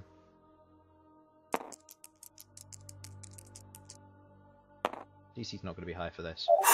Looking at these 2, the differences between them, you can tell that these are opposing forces. They're both opposing forces? The lizard folk oppose whatever these dark humanoid creatures are. And their immediate reaction to potentially seeing one and stalking themselves into a combat position suggests that they are either being hunted or they are hunting these creatures. Due to the number of these creatures, and your general knowledge of lizard folk, the ones from back home are more well armed with chain armor, enchanted shields and enchanted spears, which are all well prepared in advance for the elitist military. These guys are like peasants. They will scatter them if whatever these creatures attack them. So if they So attack the these white ones are the guys, tribe, I assume. From what you can immediately tell, this is the lizard folk tribe, and the immediate understanding of these are white lizard folk explains why they live in the cold. They have an innate cold resistance, and through basic fires they can keep themselves warm through dangerous winter times. So they can't actually help that much. I mean, they could possibly give us They shelter. can. Oh yeah. They can, because, they basically have your feature of being resistant to cold temperatures, but they can make themselves warmer with such supplies known as a large abundance and amount of firewood and not needing the use of a spell. So they still could help us. Yeah. So We still have like help 90 these guys? pounds of firewood. True, but then you won't be able to use Lehman's tiny hut. Are we gonna help these guys? Yeah, I feel. We can try, sure. Alright. Okay. You guys are traveling out of the bubble at this point? Be careful. Okay. Yeah, let's help him. Oh god. Okay. If we You've got die, to. if we These die, are our it's only okay. choice. You begin, running forward almost. Do you have any form of light source that you're going to emit? For me, Any of you? Sasha's hammer thingy? I know exactly what I'm gonna do. So. What would you like to do? All right. Well, so that they know where I'm at, I'm gonna kind of fly down towards these guys, transform back into me, Okay. and say in Draconic to these guys, "We're here to help you from whatever these things are, and to cover your eyes." Don't mind me, I'm just going to quickly check the AC of an owl, because one of them took a shot at you. Okay. The arrow whizzes past as as you fly down, you land. The other one, kind of with the torch raised high, puts the club out front of you and hisses at you as you transform back into yourself. You immediately respond in Draconic. What do you say? I say, "We're here to help you with whatever these creatures are." There are, how many? Let's see. As you take this time to say that, the rest of you, as you're all moving, you can see Queglod from your particular view. You can, with your movement and you're running through this, kind of using Sasha's torchlight to carry you along, you can see these creatures are now beginning to move. And that is where we will end the session tonight. Okay. So, indeed, as our adventurers all prepare themselves, seeing these strange, dark humanoid creatures lurking within the woods, they see a small troop of lizard folk travelling their way and opt to help them. Malcom putting himself in harm's way first, arriving first on the scene, while the rest of the party catches up. That is where it ends for now. So, thank you for watching, hope you enjoyed, and we'll see you next time for the Dawn Seekers next Sunday for the 41st episode. Provided everybody is okay to be here on the 21st. Hopefully. I can be here on the 21st, but not after that. Ever? Yes. Oh, rip. Oh. Well, for the catch next next week's week. episode where Bhold dies. I'll be sure that Look, happens. we've been trying all this time. It's not going to happen just because we want it to. No, but in all seriousness, can you not make the week after that? Evil? Infernal? Or... No, I'm not here from the 24th till the 31st. Okay, so that's only 1 week, so that's not too bad. Yeah, so that's only 1 week. That means I cannot make Tuesday or Thursday or Sunday. Okay, noted. That is fine. Yeah. You guys can go on still if you want. I do not mind. We'll see. Depends on who's here. So, thank you for watching. Hope you enjoyed. This has indeed been the Dawn Seekers, and yeah, check out Thursday D&D. That will be happening this coming Thursday. and again on this coming Sunday. Bye-bye. Bye. Bye. Oh.